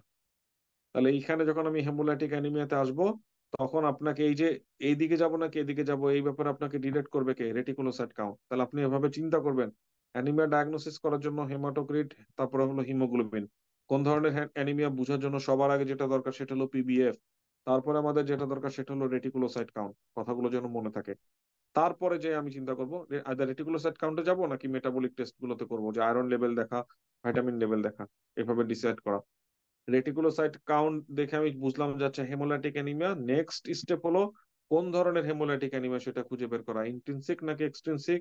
সো অ্যাগেন এখানে তারা একটা গোঁজামিল পাকায় ফেললো। প্যাথোফিজিওলজিক্যালি এই ক্লাসিফিকেশন ঠিক আছে, কিন্তু ক্লিনিক্যালি এই ক্লাসিফিকেশনটা ঠিক নাই। ক্লিনিক্যালি ইভালুয়েশন করা, ডিডি থিঙ্ক করার জন্য আমাদের জন্য যে ক্লাসিফিকেশনটা ইম্পর্টেন্ট সেটা হলো ইন্টারভ্যাসকুলার ভার্সাস এক্সট্রাভ্যাসকুলার। আপনারা দেখবেন একটু পরে, ঠিক আছে? মনে থাকে যেন। ইন্ট্রিনসিক ডিফেক্ট মানে হলো আরবিসি নিজের ডিফেক্ট। আপনি অসুস্থ কেন? হয় আপনি নিজে নিজে অসুস্থ হয়েছেন অথবা আপনার আরেকজন পিটছে, তাহলে এটা এক্সট্রিনসিক আর ইন্ট্রিনসিক, আরবিসি কিভাবে এফেক্টেড হতে পারে, ওর নিজের ডিফেক্ট আছে অথবা ওরা আরেকজন ট্রমাটাইজড করছে, এই জন্য। ম্যাক্রোসাইটিক এর মধ্যে হলো মেগালোব্লাস্টিক অথবা নর্মোব্লাস্টিক। নর্মোব্লাস্টিকটা পরীক্ষা আসার সম্ভাবনা কম, মেগালোব্লাস্টিকটা পরীক্ষায় আসবে। পরীক্ষায় আপনারা চেক করবে আপনি folate deficiency versus vitamin B 12 deficiency, দুইটারে আলাদা করতে পারেন কিনা। আপনাকে এখন থেকে একটু স্টেটিফাই করতে হবে যে কোনটা বেশি ইম্পর্টেন্ট, কোনটা কম ইম্পর্টেন্ট, কোনটা আমাকে মাস্ট জানা লাগবে, সেইগুলোর খবর আছে কিনা। নাকি আমি যখন পড়তে বসে সবগুলোর ইকুয়ালি আপনি এমফাসাইজ করা শুরু করবেন, তার মানে আপনার ভিতরে একটু হলো আতলামি প্রবলেম আছে, এবং এটা কিন্তু আপনাকে ওভার বার্ডেন করে দিবে, পরীক্ষা দিতে ডিলে করাবে। রেটিকুলোসাইট প্রোডাকশন ইন্ডেক্স, রেটিকুলোসাইটের একটা কারেকশন দরকার আছে অনেক সময়। কারণ কি? কারণ হলো তার হেমাটোক্রিট কমে যায়। তাহলে কারেক্টেড রেটিকুলোসাইট কাউন্ট মানে কি, এই কনসেপ্টটা জানা থাকলে হবে। Interpretation of the iron study, এটা আপনাকে পরীক্ষায় টেস্ট করবে যে আপনি একটা আয়রন স্টাডি রেজাল্ট দেখে বুঝতে পারেন কিনা যে কোন কিসের কথা বলা হয়েছে। ঠিক আছে? সবার আগে আলাদা করবেন আয়রন ডেফিসিয়েন্সিটা। আয়রন লেভেল দেখে যদি আয়রন ডেফিসিয়েন্সি অ্যানিমিয়া আলাদা করতে না পারি, সেই জীবন রেখা করবো নাকি? তাহলে আয়রন ডেফিসিয়েন্সি আলাদা করব, আয়রন বেশি এটারে আলাদা করব। ঠিক আছে? তারপরে বাকি জিনিসগুলো অ্যাড করবেন। এখানে সবগুলো দেয়া নাই, প্যাথোমার সাথে প্যাথোমা থেকে কিছু ইনফরমেশন নেবেন। প্যাথোমার এই টেবিলটা বেশি সুন্দর। মাইক্রোসাইটিক হাইপোক্রোমিক অ্যানিমিয়ার মধ্যে আয়রন ডেফিসিয়েন্সি অ্যানিমিয়াতে ল্যাবে কি পাওয়া যায়, কারণগুলো কি। ধরে নিলাম, মানে পাইলাম একটা পেশেন্টের ক্ষেত্রে iron deficiency anaemia, next evaluation কি হবে? ডিপেন্ড করবে পেশেন্টের বয়স কত, রাইট? ডিপেন্ড করবে পেশেন্টের বয়স কত। 50 বছরের বেবি যদি, 50 বছরের একটা মানুষ যদি আয়রন ডেফিসিয়েন্সি অ্যানিমিয়া নিয়ে আসেন, আপনি তার আয়রন সাপ্লাই দিয়ে বাসায় পাঠাতেন, তাহলে তো সমস্যা। তার ক্ষেত্রে আন্ডারলাইং ম্যালিগন্যান্সি থাকতে পারে, এন্ডোস্কোপি করতে হবে। ঠিক আছে? থ্যালাসেমিয়া, থ্যালাসেমিয়ার ক্ষেত্রে এখন আপনাদের খেলা শুরু। থ্যালাসেমিয়া হতে পারে আলফা থ্যালাসেমিয়া, হতে পারে বিটা থ্যালাসেমিয়া। প্রথমে আপনাকে আলাদা অ্যানিমিয়া আলাদা করে করে চিন্তা করতে হবে যে আচ্ছা এটা হতে পারে থ্যালাসেমিয়া, তারপরে যে আপনি বুঝবেন যে এটা কোন থ্যালাসেমিয়া নিয়ে কথা বলতেছে। ঠিক আছে? এখন আলফা থ্যালাসেমিয়ার প্রেজেন্টেশনে যে কথাটা বললাম, আলফা গ্লোবিন চেইনের ডেফিসিয়েন্সি, এই আলফা গ্লোবিন চেইনের ডেফিসিয়েন্সি যদি হয়, তাহলে তার ফিটাল হিমোগ্লোবিনের প্রোডাকশন এফেক্টেড। তার মানে কি, ইনটিউটেরিয়ান লাইফেও হয়তো বা সে এফেক্টেড হবে, ডিপেন্ডিং অন দ্য সিভিয়ারিটি। এই সিভিয়ারিটি হলো সবার নিচের গুলো, haemoglobin H disease, haemoglobin Bart. কেন? কেন এখানে প্রিসিপিটেশন হয়? কারণ আপনাকে বলেছি, এর আগে একদিন কোশ্চেন করেছিলাম যে দুই ধরনের মানে গ্লোবিন চেইন কেন লাগবে, একজন আরেকজনকে সলিবিলাইজ করে, তাই। বিটা থ্যালাসেমিয়ার মধ্যে চলে আসি আমরা। বিটা থ্যালাসেমিয়া যখন আমরা করব, তখন আমরা কি দেখতে পাবো? বিটা থ্যালাসেমিয়া যখন আমরা দেখবো, তখন বিটা চেইন আসতেছে না। বিটা চেইন যখন আসবে না, তখন অ্যাডাল্ট হিমোগ্লোবিনের পরিমাণ কমে যাবে। বেড়ে যাবে কার, কিসের পরিমাণ? বেড়ে যাবে হিমোগ্লোবিন A2 পরিমাণ বেড়ে যাবে, ফিটাল হিমোগ্লোবিনের পরিমাণ। তাহলে alpha thalassaemia versus beta thalassaemia, দুইজনের মধ্যে কোন থ্যালাসেমিয়াটা আমি হিমোগ্লোবিন ইলেকট্রোফোরেসিসে ডায়াগনোসিস করতে পারবো, আর কোন থ্যালাসেমিয়াটা হিমোগ্লোবিন ইলেকট্রোফোরেসিসে ডায়াগনোসিস করতে পারবো না? বিটা থ্যালাসেমিয়া মেজর কখন হয়, মাইনর কখন হয়? Extremely important. Lead poisoning, lead poisoning এর প্রেজেন্টেশন কি, ক্লিনিক্যাল প্রেজেন্টেশন কি? পরীক্ষাতে কোশ্চেন আসবে যে ডায়াগনোসিস করো, আপনার অ্যান্সার হবে লেট পয়জনিং। অ্যাকিউট পয়জনিংটা সাধারণত পরীক্ষা দেয় না, ক্রনিক পয়জনিং গুলো দিবে, অর্থাৎ সেখানে আপনি অনেক চেঞ্জ দেখতে পাবেন। ওকে। সিডেরোব্লাস্টিক অ্যানিমিয়া, সিডেরোব্লাস্টিক অ্যানিমিয়ার মধ্যে আপনাকে প্যাথোফিজিওলজিটা জিজ্ঞেস করবে, আপনাকে অনেক ক্লু দিবে যে তার বোনসে এটা পাইছি, তার আয়রন স্টাডিতে এটা পাইছি, তার এটা এরকম, সেটা সেরকম। তারপর আপনাকে কজ হিসেবে জিজ্ঞেস করবে, বলো ডিফেক্ট কোথায়। অ্যান্সার হবে এক্স লিঙ্ক ডিফেক্ট, অথবা আপনাকে কোশ্চেনে অপশন থাকবে এএলএ সিনথেস জিনে সমস্যা। ওকে। অ্যাকোয়ার্ড কন্ডিশনটা আপনাকে জিজ্ঞেস করবে। অ্যাকোয়ার্ড কন্ডিশন হলো মাইলোডিসপ্লাস্টিক সিনড্রোম, অথবা অ্যালকোহল দিয়ে হয়েছে, ভিটামিন B6 ডেফিসিয়েন্সিতে হয়েছে। এগুলো হলো কমন জিনিস। আর ড্রাগ জিনিসটা ইউএস ফ্যামিলি খুব লাইক করে, সেটা হলো আইসোনায়াজাইড, লিনাজোলিড, এগুলো দিয়ে হয়েছে। ওকে। সো সিডেরোব্লাস্টিক অ্যানিমিয়ার ক্ষেত্রে আমাদের কয়েকটা জিনিস পড়তে হবে। সিনারিও থেকে যেন আমি বুঝতে পারি এটা সিডেরোব্লাস্টিক অ্যানিমিয়ার কথা বলা হচ্ছে, তখন আপনাকে জিজ্ঞেস করবে তার এই সিডেরোব্লাস্টিক অ্যানিমিয়া হওয়ার কারণটা কি। কনজেনিটাল কারণ হতে পারে, অ্যাকোয়ার্ড কারণ হতে পারে, ড্রাগ ইনডিউসড হতে পারে। ল্যাব ফাইন্ডিং, সবগুলো ওই যে বললাম আপনাকে, ডায়াগনোসিস পর্যন্ত পৌঁছানোর জন্য সবগুলো ল্যাব ফাইন্ডিং দরকার।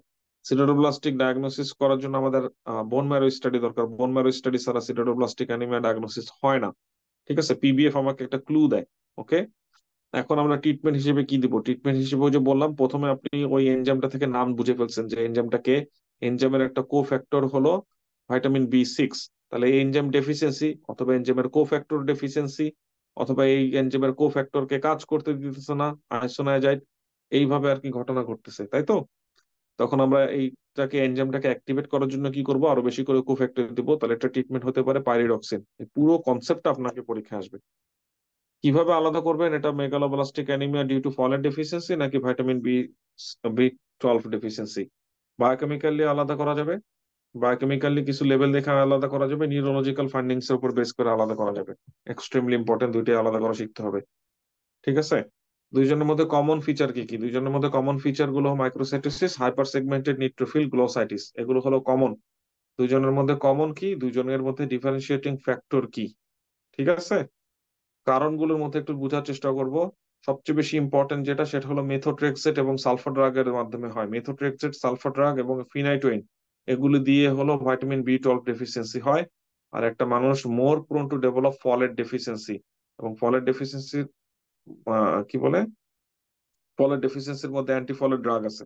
ওকে, এইটুকু পড়লে ভাই মোর দ্যান এনাফ। এগুলো যদি আরো যে বললাম যে আলাদা করতে জানতে হবে যে কখন কোনটা নিয়ে কথা বলতেছে। বায়োকেমিক্যালি আলাদা করব এবং আমরা নিউরোলজিক্যালি আলাদা করব। বায়োকেমিক্যালি কিভাবে আলাদা করব, হোমোসিস্টিন লেভেল যদি বেশি হয়, মিথাইল মেলামাইড লেভেল যদি বেশি হয়, তাহলে এটা ভিটামিন বি 12 ডেফিসিয়েন্সি।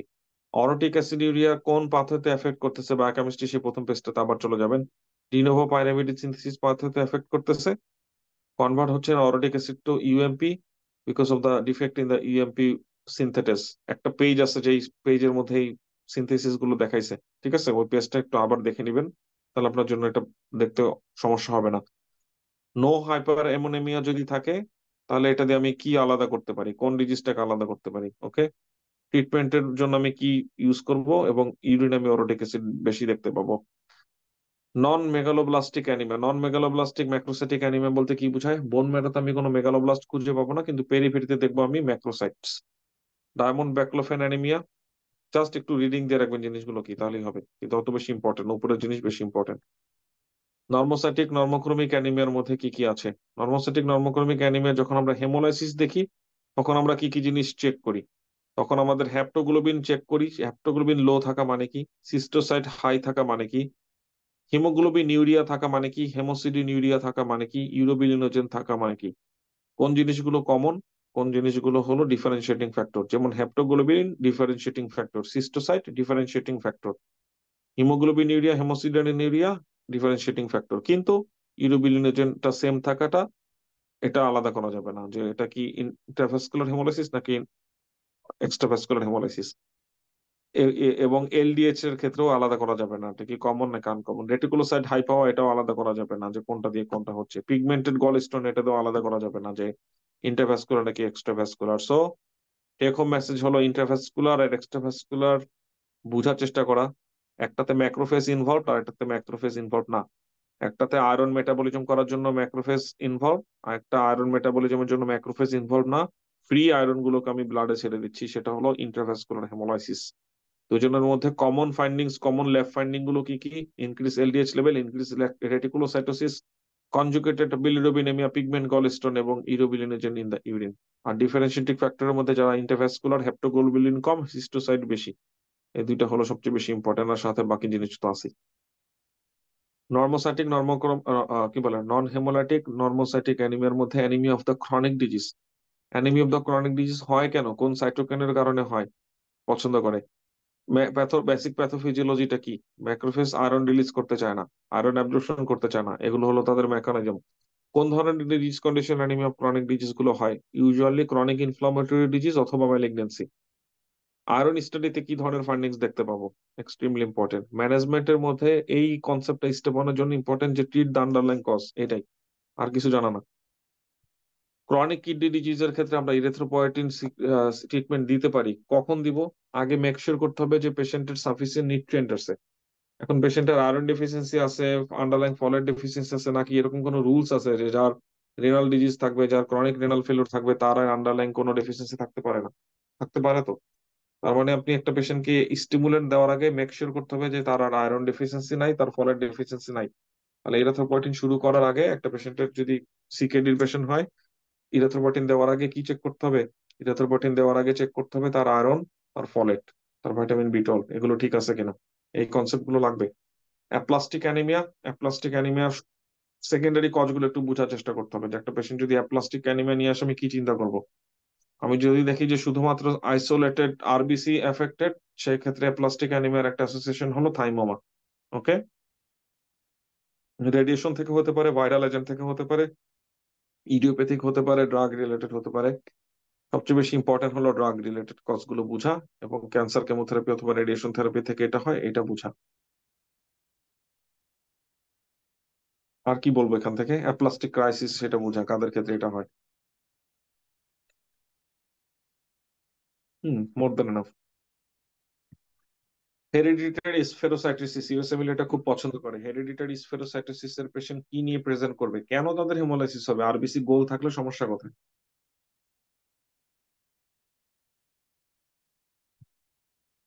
তাদের বেসিক প্যাথোফিজিওলজি কি, তাদের সেল মেমব্রেনের, তাদের সেল মেমব্রেনের সাইটোস্কেলেটন থাকে না, সাইটোস্কেলেটন না থাকার কারণে সে রাউন্ড হলো কি করে, এগুলো সব প্যাথোমাতে ডেসক্রাইব করছে। কনসেপ্ট গুলো ইম্পর্টেন্ট। সে যখন রাউন্ড শেপ হয়ে যায় তখন তার এইচসি বেড়ে যায় কেন, এটা বাড়ার কারণটা কি বুঝলাম না। সেখানে এখন বেশি বেশি হিমোগ্লোবিন কেন আসবে, এক্সট্রিমলি ইম্পর্টেন্ট।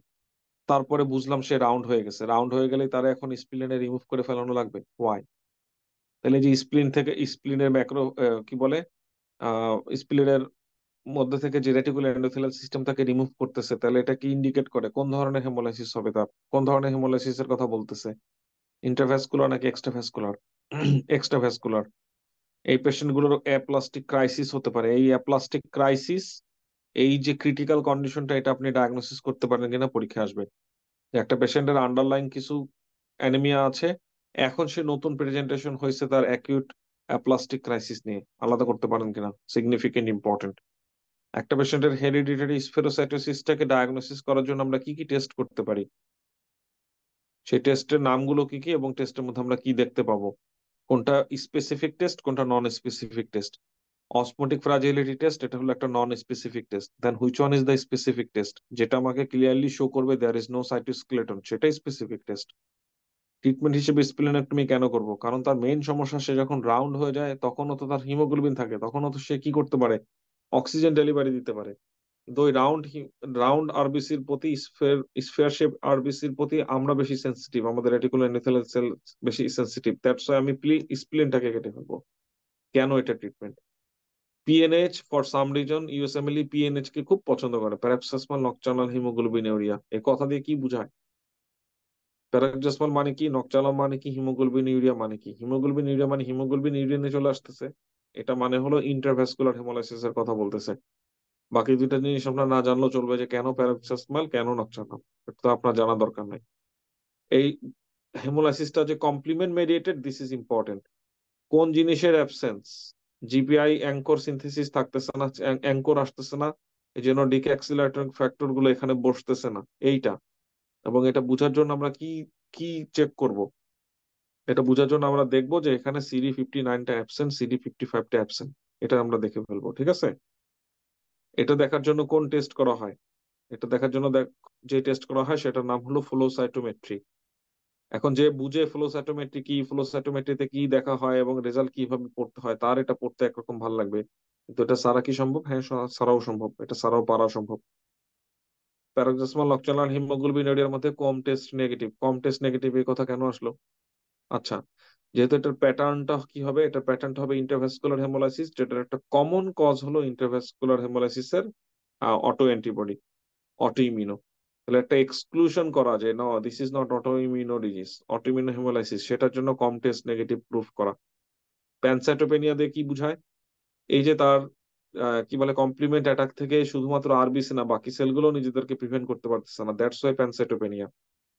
ভিনাস থ্রম্বোসিস কেন হচ্ছে, ওই যে বললাম কমপ্লিমেন্ট গুলো যে অ্যাটাক করতেছে, কমপ্লিমেন্ট যখন অ্যাটাক করবে তখন তো প্লেটিলেট বসে থাকবে না, প্লেটিলেট অ্যাক্টিভেট হয়ে যাবে, দ্যাটস ওয়াই থ্রম্বোসিস। তো একই সাথে অ্যানিমিয়া আছে, হেমোলাইসিস অ্যানিমিয়া আছে, এবং একই সাথে থ্রম্বোসিস, পুরো বইয়ের মধ্যে এক জায়গায় কম্বিনেশন আছে, সেটা হলো প্যারাক্সিসমা নকটার্নাল হিমোগ্লোবিনুরিয়া। G6PD ডেফিসিয়েন্সি, অ্যাগেন কখনো হেমোলাইসিস হয়, কখনো হেমোলাইসিস হয় না। কন্ডিশন হলো এক্স লিঙ্ক রিসেসিভ ডিজিজ। কিন্তু এই এক্স লিঙ্ক রিসেসিভ ডিজিজ সবসময় আপনাকে ক্লু দিবে না যে ম্যাটার্নাল আঙ্কেলের এই সমস্যা ছিল, সবসময় এটা দিবে না। G6PD ডেফিসিয়েন্সি আপনার পরীক্ষায় মোস্ট কমনলি কোশ্চেন যেভাবে আসবে, রিসেন্ট তার কোনো অক্সিডেটিভ স্ট্রেসের সম্মুখীন হয়েছে, রিসেন্ট সে অক্সিডেটিভ স্ট্রেসের সম্মুখীন হওয়ার পরে তার রিসেন্ট হেমোলাইসিস, নর্মাল কন্ডিশনে সে নর্মাল, কোনো সমস্যা না। কিন্তু মাঝে মধ্যে তার এরকম হেমোলাইসিস কন্ডিশন হয় যখন তার হিমোগ্লোবিন সিগনিফিকেন্টলি ড্রপ করে। ওকে, অ্যাকুট কন্ডিশনে কিভাবে আপনি আলাদা করবেন এবং কোন কোন জিনিসগুলো তার অক্সিডেটিভ স্ট্রেস বাড়ায়, ক্রনিক কন্ডিশন আপনি কোন ইনভেস্টিগেশন করবেন। Pyruvate kinase deficiency very low yield না পড়লেও সমস্যা নাই। সিকেল সেল অ্যানিমিয়া, সিকলিংটা আসলে হয় কেন, কোন ধরনের চেঞ্জ হয়, কোন হিমোগ্লোবিনে চেঞ্জ হয়, সিকলিং হলে সমস্যাটা কোথায়, হিমোগ্লোবিন আরবিসির মোবিলিটিটা কমে যায়। Sickle cell disease versus sickle cell trait, দুইটার মধ্যে পার্থক্যটা কি? ঠিক আছে, এই কয়টা কথা লাগবে। কি কি প্রেজেন্টেশন হয় এবং কাদের ক্ষেত্রে হয়। স্কালের চেস্ট, স্কাল এক্সরেতে আমরা ক্রিউ কাট লেশনটা কেন দেখতে পাই। অ্যাপ্লাস্টিক ক্রাইসিস এদের ক্ষেত্রে হয়। অ্যাপ্লাস্টিক ক্রাইসিস অলরেডি আমরা একটু আলোচনা করেছি। অটোস্প্লিনেক্টমি কেন হয়, অটোস্প্লিনেক্টমি মানে কি? অটোস্প্লিনেক্টমি যখন হলো আমি বুঝবো কি করে অটোস্প্লিনেক্টমি হয়ে গেছে? পিবিএফ এ কোন ফাইন্ডিংস দেখে, হাওয়াল জলি বডির প্রেজেন্স দেখে। অটোস্প্লিনেক্টমি যে হয়ে যায়, এটা নিয়ে এত এক্সাইটেড কেন আমরা? কারণ অটোস্প্লিনেক্টমি যখন হয়ে যাবে, অথবা আমরা যদি কোনো পেশেন্টকে স্প্লিনেক্টমি করি, ওই পেশেন্টের এনক্যাপসুলেটেড অর্গানিজম দিয়ে সেপ্টিসেমিয়া হওয়ার রিস্ক বেড়ে যায়। সেটা কিনা সালমোনেলা, সেটা কিনা স্ট্রেপ্টোককাস নিউমোনি। তাহলে এই পেশেন্টকে তখন স্ট্রেপ্টোককাস নিউমোনির এগেনস্টে ভ্যাকসিন দিতে হবে, এক্সট্রা প্রিকশন নিতে হবে, এই জন্য এটা ইম্পর্টেন্ট। ওই যে বললাম স্প্লেনিক ইনফ্রাকশন, ইনফার্ক্ট, স্প্লেন ধীরে ধীরে একটু একটু ইনফার্ক্ট হতে হতে হতে হতে ডেভেলপ করবে অটো স্প্লেনেক্টমি, স্প্লিনটা নাই হয়ে গেছে। অথবা সে ডেভেলপ করতে পারে সিকুয়েস্ট্রেশন ক্রাইসিস। সিকুয়েস্ট্রেশন ক্রাইসিস মানে হলো স্প্লিনের যে ব্লাডের আউটফ্লো সেইখানে অবস্ট্রাকশন হয়েছে। এখন স্প্লিনের মধ্যে ব্লাড ঢুকতে পারতেছে কিন্তু ব্লাড বেরোতে পারতেছে না। আপনি পেরিফেরিতে কি দেখতে পাবেন? আপনি পেরিফেরিতে দেখতে পাবেন প্যানসাইটোপেনিয়া, অ্যাবডোমিনাল পেইন, কারণ স্প্লিনের ক্যাপসুল স্ট্রেচিং হচ্ছে এবং সাডেনলি স্প্লিন বড় হয়ে গেছে। আর আগের থেকে আপনি জানতেন পেশেন্টের সিকেল সেল অ্যানিমিয়া ছিল। যে পেশেন্টের সিকেল সেল অ্যানিমিয়া ছিল তার ক্ষেত্রে আমরা এক্সপেক্ট করি স্প্লিন নাই হয়ে যাওয়া, স্প্লিন বড় হয়ে যাওয়া না। যদি দেখি যে স্প্লিন বড় হয়ে গেছে তখন চিন্তা করতে হবে এটা ভেসো অক্লুসিভ ক্রাইসিস, মেবি স্টেপ নিতে হবে সাথে সাথে। তার আদার এরিয়াতে অ্যাভাসকুলার নেক্রোসিস হতে পারে। পেইনফুল ভেসো অক্লুসিভ ক্রাইসিস ড্যাকটিলাইটিস সাধারণত ছোট বাচ্চাদের ক্ষেত্রে প্রেজেন্ট করে। প্রায়োরপিজমটা প্রেজেন্ট করতে পারে কিন্তু পরীক্ষা আসবে না। অ্যাকিউট চেস্ট সিনড্রোমটা রিলেটিভলি ওল্ড এজে প্রেজেন্ট করে। পালমোনারি ইনফিল্ট্রেট নিয়ে মানে অ্যাকুট চেস্ট সিনড্রোম জিনিসটা কি সেটা নিয়ে কথা বলতেছে। Avascular necrosis of the femur, avascular necrosis of the bone, এগুলো নিয়ে প্রেজেন্ট করতে পারে। আর যদি হ্যান্ড অ্যান্ড ফিটে পেইন নিয়ে আসে ড্যাকটিলাইটিস, সেটা হলো একদম চিলড্রেন অবস্থায়। সিকলিং ইন দ্য রেনাল মেডুলা, এই ধরনের আইসোলেটেড এই ধরনের প্রেজেন্টেশনটা নিয়ে আসে সিকেল সেল ট্রেট। সেই রেনাল মেডুলাতে যখন সে এফেক্ট করবে, প্যাপিলারি নেক্রোসিস হবে, তখন সে ডেভেলপ করবে হেমাচুরিয়া। তখন সে ডেভেলপ করতে পারে তার এক সাইড ইউরেটার ব্লক হয়ে গেছে। তখন সে ক্রনিক প্রেজেন্টেশন নিয়ে আসতে পারে আইসোস্থেনিউরিয়া, কারণ তার মেডুলা নাই, মেডুলা না থাকার কারণে কনসেন্ট্রেটেড ইউরিন ফর্মেশন করতে পারতেছে না। হিমোগ্লোবিন ইলেকট্রোফোরোসিস হলো তার ডায়াগনোসিসের ধরন। সেই হিমোগ্লোবিন ইলেকট্রোফোরোসিসের ইন্টারপ্রিটেশন আপনি কিভাবে করবেন, কিভাবে বুঝবেন যেটা সিকেল সেল ডিজিজ নাকি সিকেল সেল ট্রেট, এক্সট্রিমলি ইম্পর্টেন্ট। হিমোগ্লোবিন সির অ্যাকচুয়াল চেঞ্জটা কি, হিমোগ্লোবিন সি ডিজিজ না পড়লেও চলবে, ঠিক আছে, কিন্তু মোটামুটি পড়তে বলবো সবাইকে। অলরাইট, তারপরে টপিক হলো এক্সট্রিনসিক হেমোলাইটিক, কি বলে এক্সট্রিনসিক হেমোলাইটিক অ্যানিমিয়া। আচ্ছা, একটু 5টা মিনিটে ব্রেক নিচ্ছি, 5টা মিনিটের ব্রেকের পর আমরা আবার শুরু করি। মাথা ধরে যাচ্ছে কেন জানি।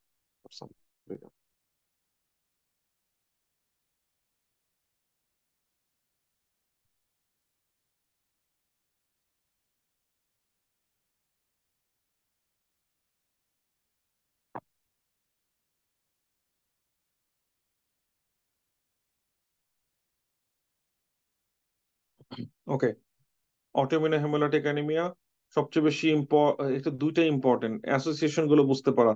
যে ওয়ার্ম অটোইমিউন হেমোলাইটিক অ্যানিমিয়া সেটা হলো ইমিউনোগ্লোবুলিন জি, ডিজিজ অ্যাসোসিয়েশন হলো এসএলই অথবা সিএলএল, অথবা ড্রাগ ইন্ডিউস সেটা হলো methyl dopa.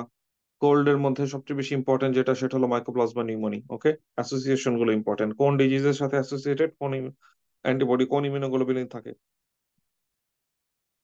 Drug ইন্ডুসড haemolytic অ্যানিমিয়ার mechanism actually দুইটা, একটা হতে পারে G6PD ডেফিসিয়েন্সির মধ্যে যে আছে সে, অথবা এটা হলো কোনো অটোইমিউনো হচ্ছে কিনা, ইমিউনো মেডিয়েটেড কিনা সেটা। মাইক্রো অ্যানজিওপ্যাথিক হেমোলাইটিক অ্যানিমিয়ার সিনারিও গুলো ইম্পর্টেন্ট, যে কখন হয়। ডিআইসি, ডিআইসি সাথে তো অন্য কিছু মিলবে না, তাই না? হেল্প সিন্ড্রোমের সাথে তো অন্য কিছু মিলবে না, এরকম একটু বোঝার চেষ্টা করা যে কখন কোন পেশেন্টের ক্ষেত্রে কোন সিনারিওতে কোনটা ফিট হয়। আগে ডিজিজ গুলো জানবেন, ডিআইসি কি, টিটিপি কি, হেমোলাইটিক ইউরেমিক সিন্ড্রোম কি, এসএলএ কি, হেল্প সিন্ড্রোম কি। বুঝবেন আপনি হেমোলাইটিক অ্যানিমিয়া কি, তখন আপনি চিন্তা করবেন কোনটার মধ্যে কোনটা ফিট হয়। ম্যাক্রো অ্যানজিওপ্যাথিক হেমোলাইটিক অ্যানিমিয়া, একটা পেশেন্টের যার প্রস্থেটিক কার্ডিয়াক ভালভ আছে অথবা সিভিয়ার অ্যাওর্টিক স্টেনোসিস আছে, তাদের ক্ষেত্রে দুইটা সম্ভব। অ্যানিমিয়া ডিউ টু ইনফেকশন, এটা অনেক সময় পরীক্ষা আসে, সেটা হলো ম্যালেরিয়া এবং বেবেসিয়া। লিউকোপেনিয়া, নিট্রোপেনিয়া, লিম্ফোপেনিয়া, ইসোনোপেনিয়া, এই কন্ডিশন গুলো কি ইন্ডিকেট করে? নিট্রোপেনিয়া দিয়ে বোঝার চেষ্টা করবো। নিট্রোপেনিয়া নিয়ে যেটা আসবে সেটা হলো অ্যাগ্রানুলোসাইটোসিস। এটা নিয়ে যদি আপনাকে আসে তাহলে একটা আসতে পারে ড্রাগের সাইড ইফেক্ট হিসেবে, ঠিক আছে? যেমন অ্যান্টিথাইরয়েড ড্রাগের সাইড ইফেক্ট হিসেবে অ্যাগ্রানুলোসাইটোসিস, অ্যান্টিসাইকোটিক ড্রাগের সাইড ইফেক্ট হিসেবে অ্যাগ্রানুলোসাইটোসিস, এগুলো আসতে পারে। Extremely extremely important. এটা সেপসিসের, সিভিয়ার সেপসিসের একটা সাইন হতে পারে। তারপরে কথা চলে আসি লিম্ফোমা, সরি লিম্ফোপেনিয়া। লিম্ফোপেনিয়া কখন পাবো, কি কি কন্ডিশনে পাবো? এইচআইভি তে পাইতে পারি, ডাইজর্স সিন্ড্রোমে পেতে পারি, সিভিয়ার কম্বাইন্ড ইমিউনোডেফিসিয়েন্সিতে পেতে পারি, এসএলই তে পেতে পারি, কারণ এসএলই তে আমরা প্যানসাইটোপেনিয়া পাই, ঠিক আছে? তো কনটেক্সট গুলো একটু বুঝা, এখানে সামারি করে দিছে, কিন্তু আপনাকে কনটেক্সট গুলো বুঝতে হবে। আপনাকে সাধারণত এভাবে কারণ আসবে না পরীক্ষাতে যে বলো নিউট্রোপেনিয়ার কারণগুলো কি কি, আপনাকে একটা কনটেক্সট দিয়ে জিজ্ঞেস করবে যে এই পেশেন্টের এখন নিউট্রোপেনিয়া কেন হয়েছে, এই পেশেন্টের লিম্ফোপেনিয়া দিয়ে তুমি কি বুঝো কেন হয়েছে। যেমন ডাইজর্স সিন্ড্রোমের পেশেন্ট অবশ্যই ইয়ং এজের থাকবে, তাই না? এসসি আইডি এর পেশেন্ট যদি আপনার কাছে, তারা দেখবেন তার রিকারেন্ট ইনফেকশনের একটা সিনারিও দিচ্ছে, এবং young age, from the very young age থেকে এই সিনারিওটা দিচ্ছে। এসএল এর পেশেন্ট যদি আপনাকে ডেসক্রাইব করে, তাকে মাল্টি সিস্টেমের কথা আপনাকে ডেসক্রাইব করবে। এইচআইভি যদি হয় তাহলে তার ডিজিজ প্রসেসটা রিসেন্টলি শুরু হয়েছে, এইচআইভি কাদের হয় সেটা আমরা জানি, এরকম একটা পিকচার আপনাকে দিবে। সো একটু থিঙ্ক করতে হবে এগুলো যখন আমরা সিনারিও করব। আর ফার্স্ট এড এগুলো দেওয়ার উদ্দেশ্য হলো জাস্ট আপনার ওই থিঙ্কিংটাকে একটু নজর করা, একটু জাস্ট মানে নাড়াচাড়া দেওয়া।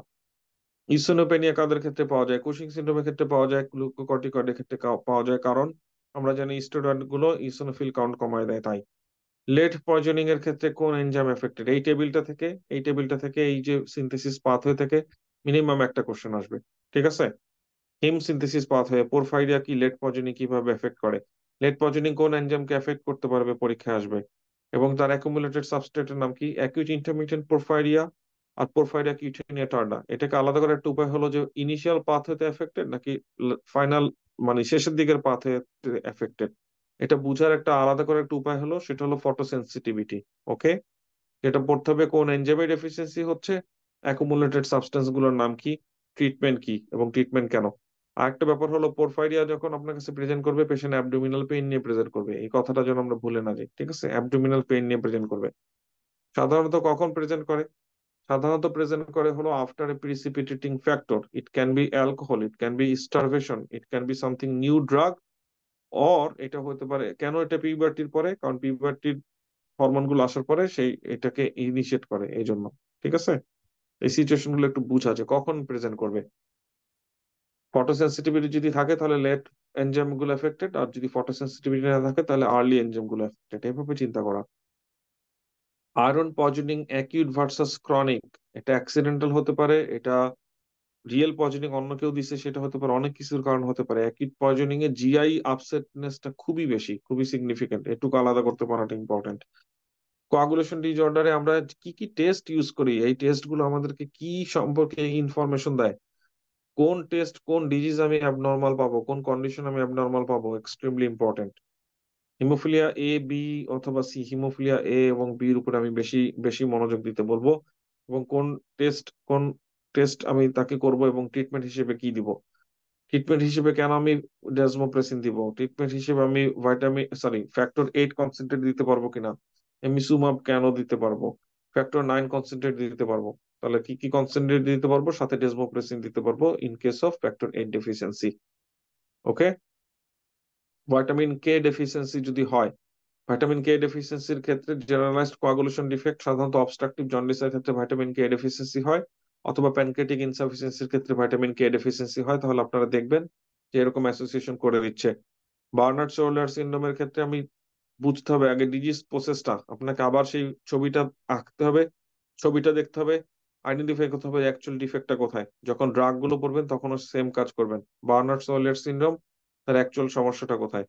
বার্নার্ড ওহলার সিনড্রোম ভার্সাস গ্লেন্সম্যান থ্রম্বোসথেনিয়া, দুইটাকে আমি আলাদা করব কি করে? দুইটার মেইন প্যাথোফিজিওলজিটা কোথায়? প্যাথোফিজিওলজিটা পরীক্ষার জন্য ইম্পর্টেন্ট। ইমিউনোথ্রম্বোসাইটোপেনিয়া মানে হলো immunodestruction of the platelet in spleen. কিসের এগেনস্ট অ্যান্টিবডি? কখন এটা অ্যাগ্রাভেশন হয়, তার আদার অ্যাসোসিয়েশন গুলো কি কি, ল্যাবের মধ্যে আমি কি দেখতে পাবো, ম্যানেজমেন্ট হিসেবে আমি কি দেখবো, এবং তার ক্ষেত্রে ব্লিডিং টাইম বৃদ্ধি পায়, কেন ব্লিডিং টাইম বৃদ্ধি পায়।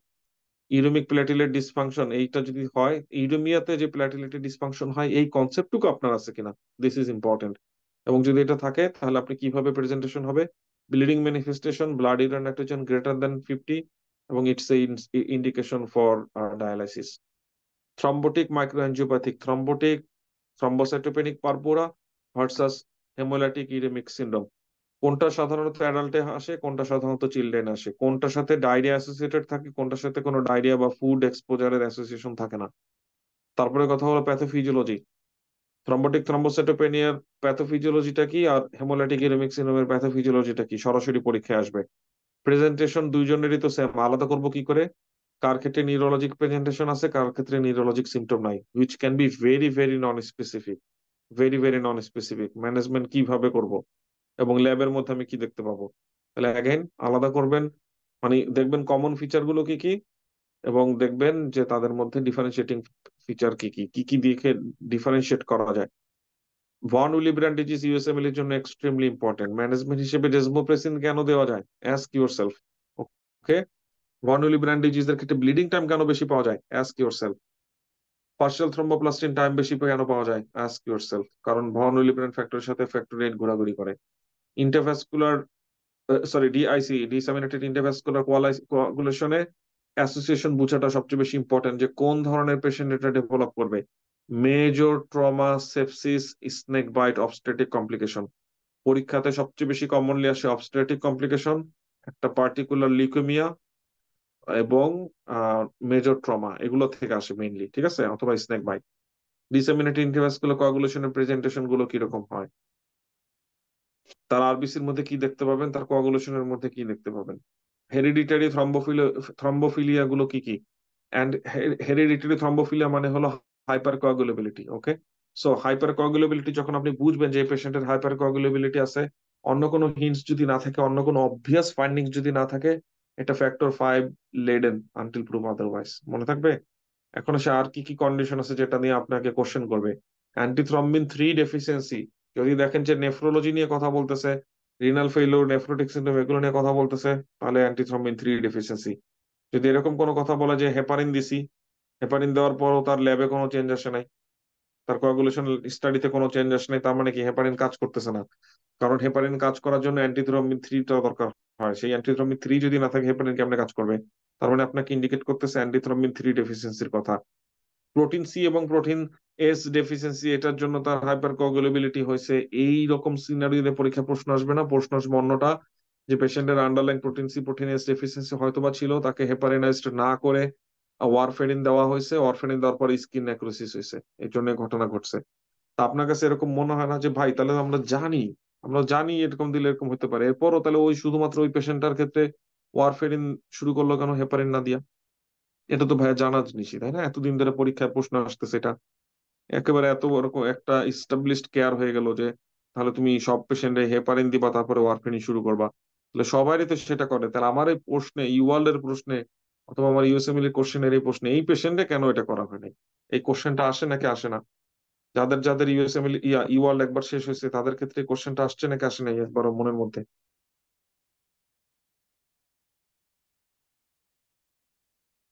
একটু বলবেন ভাইয়া। বলবো না? কেন বলবো? হুম। কেন বলবো? আচ্ছা, জান বললাম। এটাকে বলা হয় ইন্টেলেকচুয়াল কিউরিওসিটি। কোশ্চেন জানা লাগবে, ঠিক আছে। যখন যখন আপনার মনের মধ্যে কোশ্চেন আসবে কোন একটা কিছু জানার, তার মানে আপনার ইন্টেলেকচুয়াল কিউরিওসিটি আছে, এটা আপনাকে একজন বেটার লার্নার বানাবে। আমি জানি এটা অনেকের মনে এই কোশ্চেনটা আসবে যে সবাই করা হইলো, মানে ওইটা ওই ম্যাথ বইয়ের ওই লোকের মতন, এটা কি জাস্ট একটা র্যান্ডম কথা নাকি? এটা র্যান্ডম কথা না। কিছু কিছু পেশেন্টের হেপারিনের প্রতি কি থাকে, ওই যে বলে না যে হেপারিন ইনডিউস থ্রম্বোসাইটোপেনিয়া ডেভেলপ করছে, তো হেপারিনের প্রতি সে অ্যালার্জিক, হেপারিনের সাথে তার এর আগে কোনো সমস্যা হয়েছে, এই জন্য তার এখন হেপারিন দেয়নি। বুঝছেন? তাহলে তার হিস্ট্রি ছিল হেপারিন ইনডিউসড থ্রম্বোসাইটোপেনিয়া, এই জন্য গতবার এই সমস্যা হয়েছে, এই জন্য এবার তারা আমি হেপারিন দিই নাই। এটা হলো একটা সিনারিও, আরো অনেক সিনারিও থাকতে পারে। ওকে, তার মানে এটা কোনো র্যান্ডম কথা না, মানে যে আপনারা বললো যে পেশেন্টকে হেপারিনাইজড করা হয় নাই, হেপারিনাইজ না করে সরাসরি ওয়ারফেরিন শুরু করা হয়েছে, তা এত কিছু জানা পড়ে এটা কেন করছো, প্রশ্ন বানানোর জন্য? না, এরকম সিনারিও থাকে যে পেশেন্ট হেপারিনের প্রতি অ্যালার্জিক, পেশেন্ট হেপারিনের প্রতি সেন্সিটিভ, পেশেন্টের history of heparin induced thrombocytopenia, এই জন্য আমি হেপারিন দেই নেই। হেপারিনের প্রতি তার কন্ট্রাইন্ডিকেশন আছে। কিন্তু খেয়াল করে দেখেন ভাই, জিনিসটা কিন্তু কমন সেন্স, রাইট? কিন্তু কমন সেন্সটাকে মাঝে, এই আপনার কমন সেন্সটা মানে ইনফরমেশনটা আপনার মধ্যে ছিল, আপনি যেন এটা থিঙ্ক করতে পারতেছেন, এটা আপনার সামনে প্রেজেন্ট করা, দুইটা পিসকে কানেক্ট করে দেওয়ার দায়িত্ব হলো টিচারের। That's it. টিচারের কাজ ফেসবুকে পোস্ট করানো, টিচারের কাজ আজ এটা খালি মার্কেটিং খুঁজে মানে করা না। একজন দুজনকে শিখাবো, একজন দুজন যদি মানুষের মতন মানুষ হয় এবং যদি কৃতজ্ঞতা বোধ থাকে, মানে মোর দেন এনাফ। 100 মানুষকে ডিল করা দরকার নেই। ব্লাড ট্রান্সফিউশন থেরাপির মধ্যে চলে আসি। Packed RBC, platelet, fresh frozen plasma, cryoprecipitated albumin. USA তে সাধারণত almost never full blood transfusion করা হয়, ঠিক আছে, কখনো না। আপনার আরবিসি কমে গেছে বিলো 7, খুব ভালো করে শুনে রাখেন, ইউএসএ তে যখন আপনি অবজারভারশিপ করবেন, হ্যাঁ, কমন প্র্যাকটিস, 7-এর নিচে চলে গেছে হিমোগ্লোবিন, মারে দাও আরবিসি। 100 নিচে চলে আসছে, প্ল্যাটিলেট ডিপেন্ড করে আসলে সে কোন ফ্যাসিলিটিতে আছে। সো প্ল্যাটিলেটটা খুবই ডিপেন্ড করে, প্ল্যাটিলেটেড আপনি না পারলে, না বলতে পারলে কোনো সমস্যা নেই, ইভেন আমি না বলতে পারলে সমস্যা নেই, PGY 1 PGY 2 না বলতে পারলে সমস্যা নেই, কারণ এটা খুবই ভ্যারিয়েবল। পেশেন্ট আন্ডারলাইং ব্লিডিং আছে নাকি নাই, পেশেন্টের আন্ডারলাইং কন্ডিশনটা কি, এটার সাথে এটা খুবই ভ্যারিয়েবল। কিন্তু আপনি যদি একটু না জানেন কখন পেশেন্টকে ব্লাড ট্রান্সফিউশন করবেন, then you are in a real trouble. প্ল্যাটিলেটেডটা ভ্যারি করে যেটা বললাম, ঠিক আছে। আচ্ছা, তারপরের কথা হলো, তবে রুল অফ থাম হলো, আপনি পরীক্ষায় যখন দেখবেন যে একই সাথে থ্রম্বোসাইটোপেনিয়া আছে এবং একই সাথে অ্যাক্টিভ ব্লিডিং আছে, প্লেটিলেট দিয়ে দিবেন, কোনো কথা নেই, এটা আপনার পরীক্ষার জন্য একটু important. Fresh frozen plasma, fresh frozen প্লাজমাটা হলো ওই যে বললাম রেডিলি অ্যাভেলেবল, খুব অ্যাভেলেবিলিটি খুব বেশি। যে পেশেন্টের liver dysfunction, vitamin K deficiency অথবা ওয়ারফেরিনের উপরে ছিল, তার ক্ষেত্রে আমরা এটা দিব। কার্বোসিপিটেট দিব এই স্পেসিফিক এই জিনিসগুলোকে রিপ্লেস করার জন্য। আর অ্যালবুমিন হলো ভলিউম এক্সপানশন করার জন্য দেওয়া যেতে পারে। ওকে, অ্যাগেন এটা খুব লো প্র্যাকটিস করা হয় না। লিউকেমিয়া, লিউকেমিয়া আর হলো লিম্ফোমা। লিউকেমিয়া আর লিম্ফোমার মধ্যে পার্থক্য বুঝতে হবে, ঠিক আছে। কোনটা লিম্ফ নোডের ডিজিজ, কোনটা লিম্ফ নোডের মধ্যেই রয়েছে, আর কোনটা হলো লিম্ফ নোড না, সে মানে পেরিফেরাল ব্লাড পর্যন্ত যে ছাপিয়ে পড়ছে, সেটা হলো লিউকেমিয়া। হজকিন ভার্সাস নন হজকিন ডিজিজ এর মধ্যে পার্থক্য আলাদা করতে পারাটা এক্সট্রিমলি ইম্পর্টেন্ট। ইভেন আপনি যদি এই কোনটা মোস্ট কমন, ঠিক আছে, কোনটা হলো মোস্ট কমন, নডিউলার স্ক্লেরোসিসটা হলো মোস্ট কমন, এটাকে আলাদা করতে পারাটা ইম্পর্টেন্ট। অ্যাসোসিয়েশন কোন কোন ডিজিজের সাথে অ্যাসোসিয়েশন আছে সেটা বুঝতে পারাটা ইম্পর্টেন্ট। কার মধ্যে RS সেল পাওয়া যায় সেটা বুঝতে পারাটা ইম্পর্টেন্ট, এবং সে RS সেলের ডেসক্রিপশন শুনে চিনতে পারাটা অথবা ছবিতে আইডেন্টিফাই করতে পারাটা ইম্পর্টেন্ট। বার্কিট লিম্ফোমা এন্ডেমিক রিজনে যখন হবে তখন কি, এটার অ্যাসোসিয়েটেড ট্রান্সলোকেশনটার নাম কি, এই ট্রান্সলোকেশন হলে তার এন্ড রেজাল্টটা কি, এটার মধ্যে যে ভাইরাস অ্যাসোসিয়েটেড সেটা হলো EB ভাইরাস। এন্ডেমিক রিজন অর্থাৎ যখন আফ্রিকাতে হবে তখন সেটাতে লেশন নিয়ে প্রেজেন্ট করবে, এক্সট্রিমলি এক্সট্রিমলি ইম্পর্টেন্ট। ওকে, এবং এখানে স্টাডি স্কাই অ্যাপিয়ারেন্স পাওয়া যায়, স্টাডি স্কাই অ্যাপিয়ারেন্স এই বাজওয়ার্ডটা ইম্পর্টেন্ট, ছবিতে আইডেন্টিফাই করতে পারাটা important. So Burkitt lymphoma translocation কোনটা, এন্ড প্রোডাক্ট কি, starry sky appearance, EBV virus, lesion. যখন পড়বেন এরকম চুম্বক অংশগুলোর দিকে ফোকাস করবেন, পরীক্ষায় কাছাকাছি চুম্বক অংশ পাইলে অ্যান্সার করে দিবেন। Diffuse B cell lymphoma first of all অত বেশি ইম্পর্টেন্ট না। ফার্স্ট অফ অল কি কি জিনিস পড়বো, most common non Hodgkin lymphoma in অ্যাডাল্টের ক্ষেত্রে যদি হয়, এক্ষেত্রে BCL2 যেটা কিনা হলো আমাদের একটা অ্যান্টি অ্যাপোপ্টোটিক প্রোটিন, তার পরিমাণটা বেড়ে যাচ্ছে, এই কথাটুকু আমাদের জন্য ইম্পর্টেন্ট। ফলিকুলার লিম্ফোমাটা important, B cell large, diffuse large B cell লিম্ফোমার চেয়ে ফলিকুলার লিম্ফোমাটা বেশি ইম্পর্টেন্ট। কি কি জিনিস পড়বো এখানে, কোন ধরনের ট্রান্সলোকেশন হচ্ছে, সেই ট্রান্সলোকেশনের মধ্যে ট্রান্সলোকেশনটা কি হচ্ছে, হেভি চেইন ইমিউনোগ্লোবিলিনের সাথে BCL2, তাহলে এখন BCL2টা ওভার প্রোডাকশন হবে।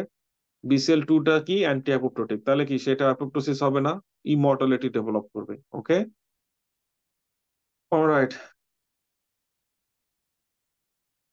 আর কি বলবো, হ্যাঁ, এখান থেকে ফলিকুলার লিম্ফোমার মধ্যে এই কথাটা সবচেয়ে বেশি ইম্পর্টেন্ট আর কি, ট্রান্সলোকেশনে ফোকাস করেন।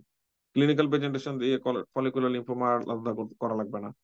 ম্যান্টল সেল লিম্ফোমার মধ্যেও অ্যাগেন ট্রান্সলোকেশনে ফোকাস করেন, ট্রান্সলোকেশন ট্রান্সলোকেশন ট্রান্সলোকেশন। ট্রান্সলোকেশনে যখন আসবে তখন ট্রান্সলোকেশনে ফোকাস করবেন।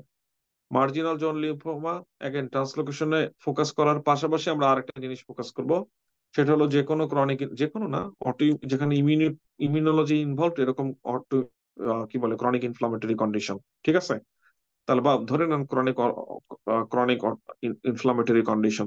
সো মার্জিনাল জোন লিম্ফোমাটা আসবে ক্রনিক ইনফ্লামেশন যেখানে এফেক্টেড, যেমন শগ্রেন সিনড্রোম। শগ্রেন সিনড্রোম থেকে যদি ইনফ্লামেশন, কি বলে, মার্জিনাল জোন লিম্ফোমা ডেভেলপ করে, কোথায় করবে? প্যারোটিড গ্ল্যান্ডে। ক্রনিক গ্যাস্ট্রাইটিস যদি এইচ পাইলোরি ইনফেকশন হয় তাদের ক্ষেত্রে। আরেকটা জায়গায় হতে পারে না, সেটা হলো থাইরয়েডের ক্ষেত্রে হতে পারে, হাসিমোটো থাইরয়েডাইটিসে।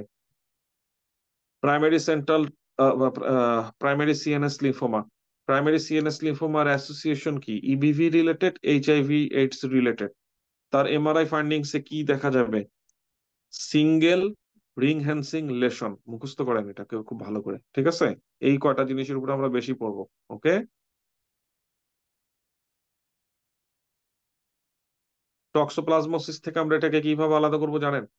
কারণ টক্সোপ্লাজমোসিসের অ্যান্টিবডি দেখে এটা আলাদা করা যায় না। আমরা আগে এটাকে এম্পিরিক্যালি ট্রিট করব। এম্পিরিক্যালি ট্রিট করার পরে যদি দেখে এটা ইমপ্রুভমেন্ট হচ্ছে না, তাহলে মোস্ট লাইকলি এটা primary CNS lymphoma.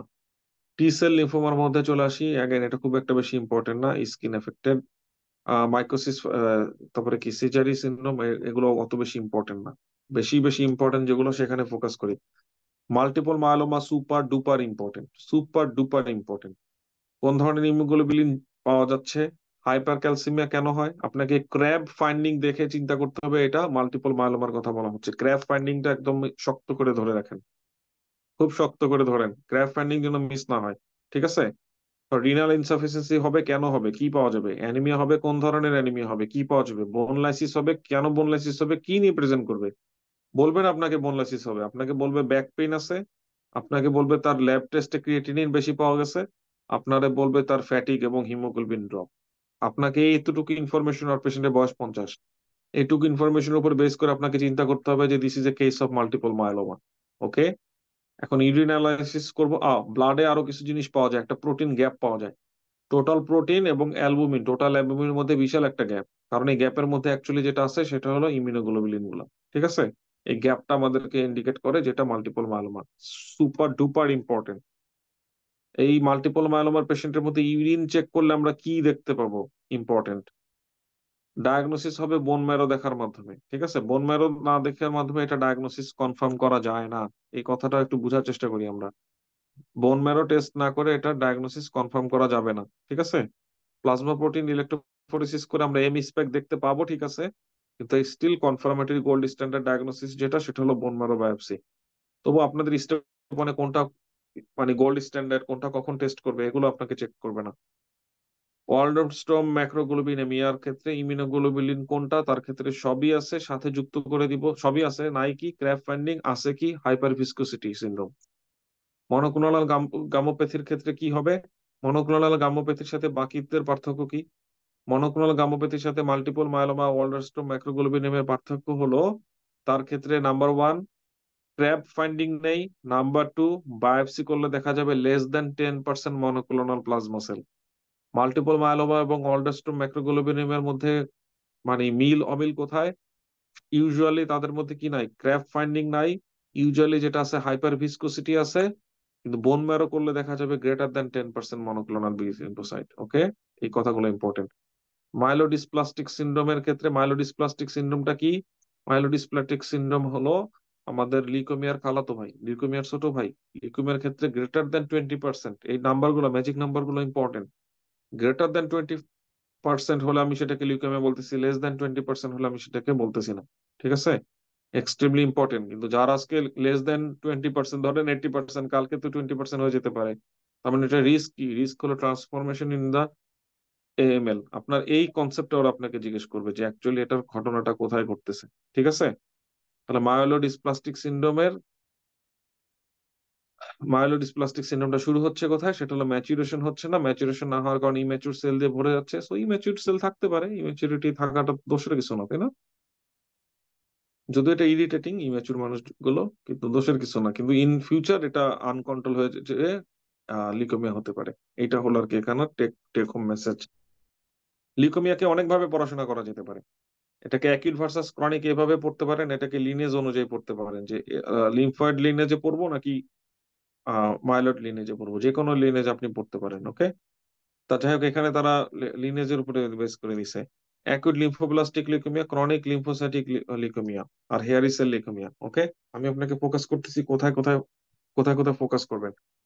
Acute versus chronic presentation গুলো কিরকম হয়, তারপরে লিম্ফয়েড ভার্সাস মাইলয়েড এটা করবেন। কোনটা কাদের ক্ষেত্রে বেশি common, which is extremely important, এবং কোন সেল মার্কার গুলো কি কি। যখন আপনি ডায়াগনোসিস বলবেন যে অ্যাকিউট লিম্ফোব্লাস্টিক লিউকেমিয়া, কোন সেলের উপর বেস করে আপনি এটা বলতে যাচ্ছেন? লিম্ফোব্লাস্ট, ইম্যাচুরড লিম্ফোসাইট, তাই তো? এবং সেটা কোনটা? লিম্ফয়েড সেলগুলো, রাইট? সো মাইলয়েড সেল না, কিন্তু এইভাবে একটু চিন্তা করবেন, দেন একটু একটু ওরিয়েন্টেড হবেন যে আমি কোন সেল লাইনের মধ্যে আছি, এবং এগুলো হবে ইম্যাচুর সেল নাকি ম্যাচুর সেল, এইভাবে এভাবে চিন্তা করে করে করে আসবেন। সাথে একটু যদি ট্রান্সলোকেশন রিলেটেড কিছু থাকে সেটাকে নিয়ে আসবেন। ট্রান্সলোকেশন কিছু থাকলে T12 T21 যদি হয় বেটার প্রগনোসিস, 922 যদি হয় তাহলে ফিলাডেলফিয়া ক্রোমোজোম ওটস প্রগনোসিস। ঠিক আছে, ফোকাস থাকতে বলবো কিসের মধ্যে? সেল মানে বাচ্চা মানুষের বেশি হয় নাকি অ্যাডাল্টের বেশি হয়, এক নাম্বার। সাথে যদি কিছু অ্যাটিপিক্যাল জিনিস থাকে, কিছু আনকমন জিনিস পরীক্ষা যেটা পছন্দ করতে পারে, যেমন মিডিয়াস্টিনাল মাস হিসেবে প্রেজেন্ট করতে পারে, এটা ওরা পছন্দ করে। যেমন ডাউন সিনড্রোমের সাথে অ্যাসোসিয়েটেড, এটা ওরা পছন্দ করবে। দেখলেই বুঝবেন যে এটা পছন্দ করবে। কি কি মার্কার এখানে পাওয়া যায়? টিডিটি মার্কার পাওয়া যায়, যেটা কিনা প্রিম্যাচুর বি সেল অথবা প্রিম্যাচুর টি সেলের ক্ষেত্রে থাকে তাদের রিসেপ্টরের জন্য। আর CD10 পাওয়া যায়, এটা প্রি বি সেলের ক্ষেত্রে পাওয়া যাচ্ছে। ওকে, এইটুকু কয়টা জিনিস পড়বেন। অ্যাসোসিয়েশন কি কাদের ক্ষেত্রে বেশি বেশি হচ্ছে, ট্রান্সলোকেশন পাওয়া যাচ্ছে কিনা, সেল মার্কার গুলো কি কি। ক্রনিক লিম্ফোসাইটিক লিউকেমিয়া, তার মানে এক্ষেত্রে আমি একটু মোর ম্যাচিউর সেল লাইন দেখতে পাবো। সেল গুলো ম্যাচিউর, পেশেন্ট গুলো ম্যাচিউর। কঠিন? কঠিন না।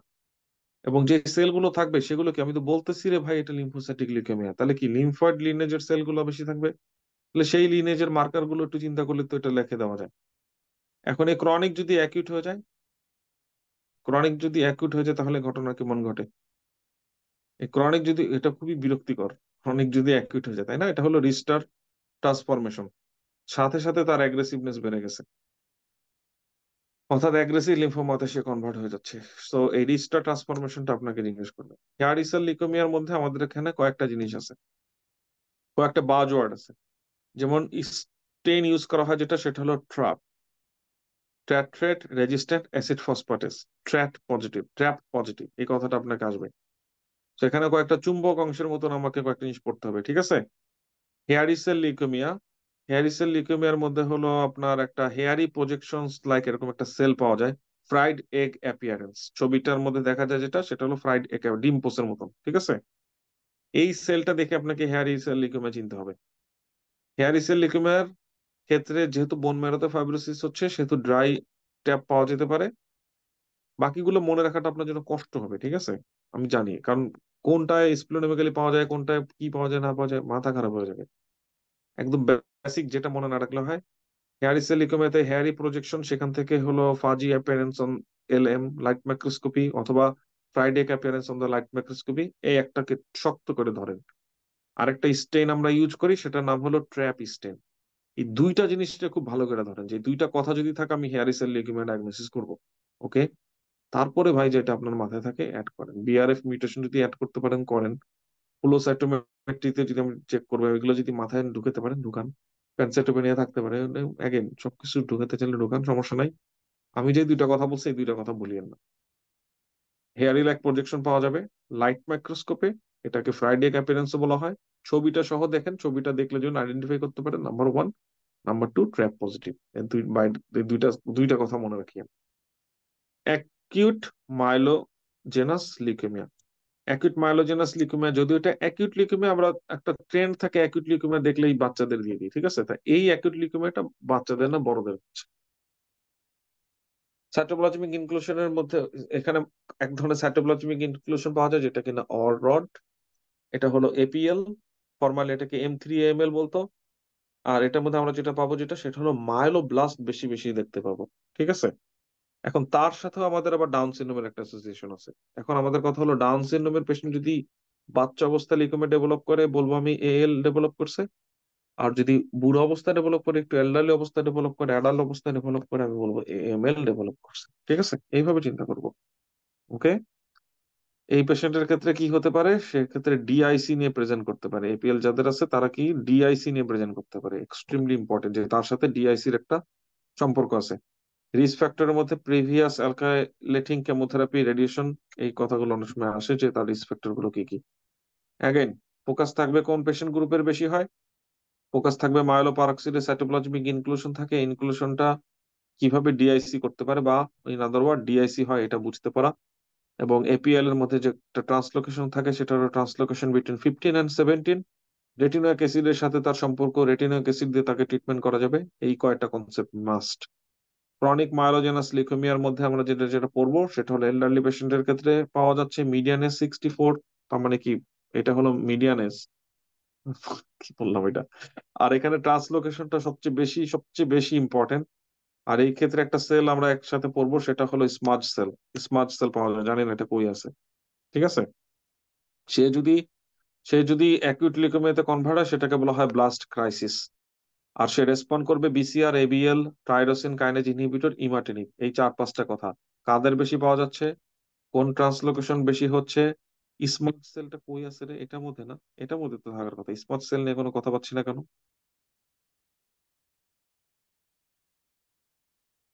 এটা ভুলার কথা না, এখানে থাকার কথা স্মার্ট সেল, সিএমএল এর মধ্যে তো থাকার কথা। ওকে, এনিওয়েজ।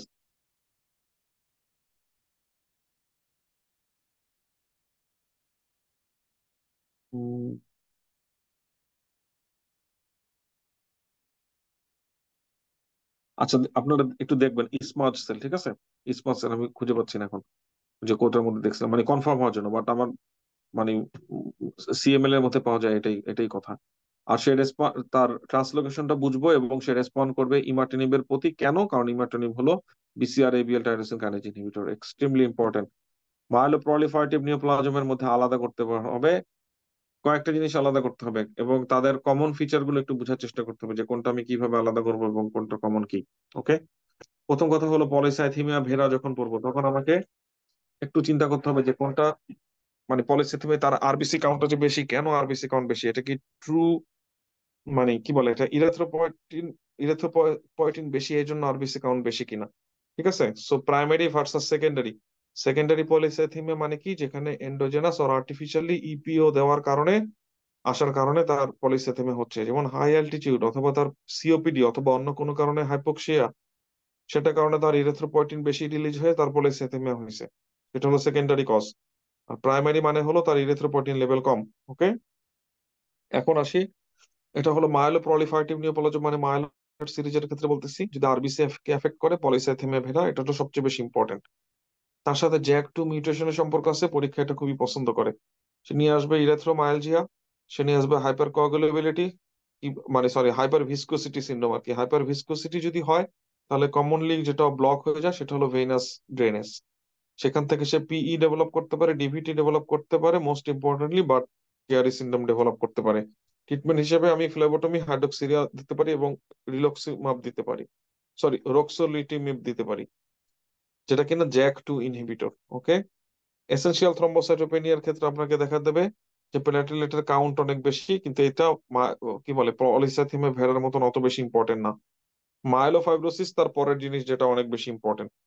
মায়োলোফাইব্রোসিস ইন কন্ট্রাস্ট, তার ফাইব্রাস কন্টেন্ট এত বেশি, আপনার কাছে প্রেজেন্টেশনটা হবে অনেকটা এরকম যে প্যানসাইটোপেনিয়া টাইপ প্রেজেন্টেশন। ঠিক আছে। তার আরবিসির পরিমাণ কমে গেছে পেরিফেরাল ব্লাডে, তার ডাব্লিউবিসির পরিমাণ কমে গেছে পেরিফেরাল ব্লাডে, এরকম একটা প্রেজেন্টেশন আসবে, আপনি কনফিউজড হয়ে যাবেন যে এটা অ্যাকচুয়ালি কি। কিন্তু সেটা অ্যাকচুয়ালি মায়োলোফাইব্রোসিস ছিল। তাহলে তিনটার মধ্যে সবচেয়ে বেশি ইম্পর্টেন্ট পলিসাইথেমিয়া এবং মায়োলোফাইব্রোসিস। মায়োলোফাইব্রোসিসের মধ্যে চুম্বক অংশ যেটা, সেটা হলো আরবিসির মরফোলজি। আরবিসির মরফোলজিতে আপনাকে বলবে tear drop number 1, number 2 massive splenomegaly. Splenomegaly কেন? কারণ মায়োলোফাইব্রোসিস বোন ম্যারোতে এখন ফাইব্রাস টিস্যুতে ভরে গেছে।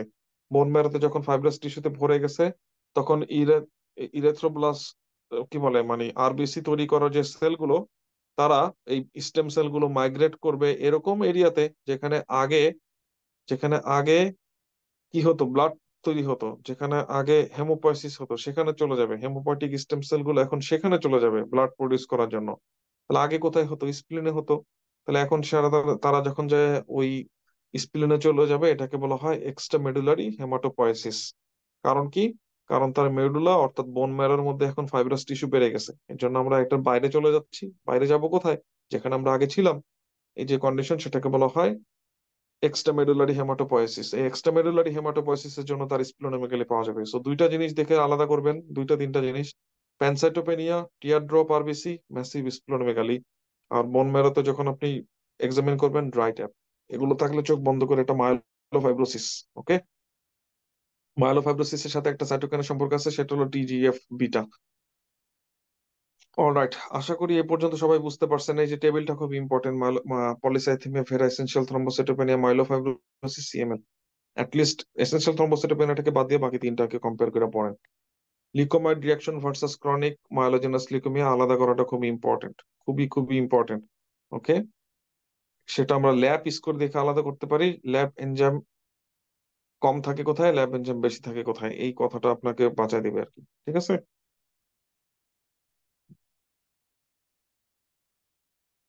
ওকে, পলিসাইথেমিয়া টাইপ গুলো নিয়ে আমরা একটু পড়া শুরু করবো, যে কোনটা রিলেটিভ, কোনটা অ্যাপ্রোপ্রিয়েট অ্যাবসোলিউট, কোনটা ইনঅ্যাপ্রোপ্রিয়েট অ্যাবসোলিউট। এক্সোজেনাস আসছে অথবা ইনঅ্যাপ্রোপ্রিয়েটলি এপিওর পরিমাণ বেড়ে গেছে। ইনঅ্যাপ্রোপ্রিয়েটলি অ্যাবসোলিউট মানে হলো যে ওকে, এটার রিলেশনশিপ আছে ইরেথ্রোপয়টিনের সাথে। ঠিক আছে। তাহলে অ্যাপ্রোপ্রিয়েট বলবো যে ওকে, এটা এক্সপ্লেন করা যায় হাইপোক্সিয়ার জন্য। আর যখন ইরেথ্রোপয়টিন লেভেল বেশি কিন্তু আমরা বুঝতেছি না যে কি কি ব্যাপার, তার ইরেথ্রোপয়টিন বেশি কেন, তখন আমরা এটাকে বলবো ইনঅ্যাপ্রোপ্রিয়েট অ্যাবসোলিউট। এটার মধ্যে সবচেয়ে বেশি ইম্পর্টেন্ট যেটা, সেটা হলো ম্যালিগন্যান্ট কজ গুলো খুঁজে বের করা: renal cell carcinoma, hepatocellular carcinoma. ওকে,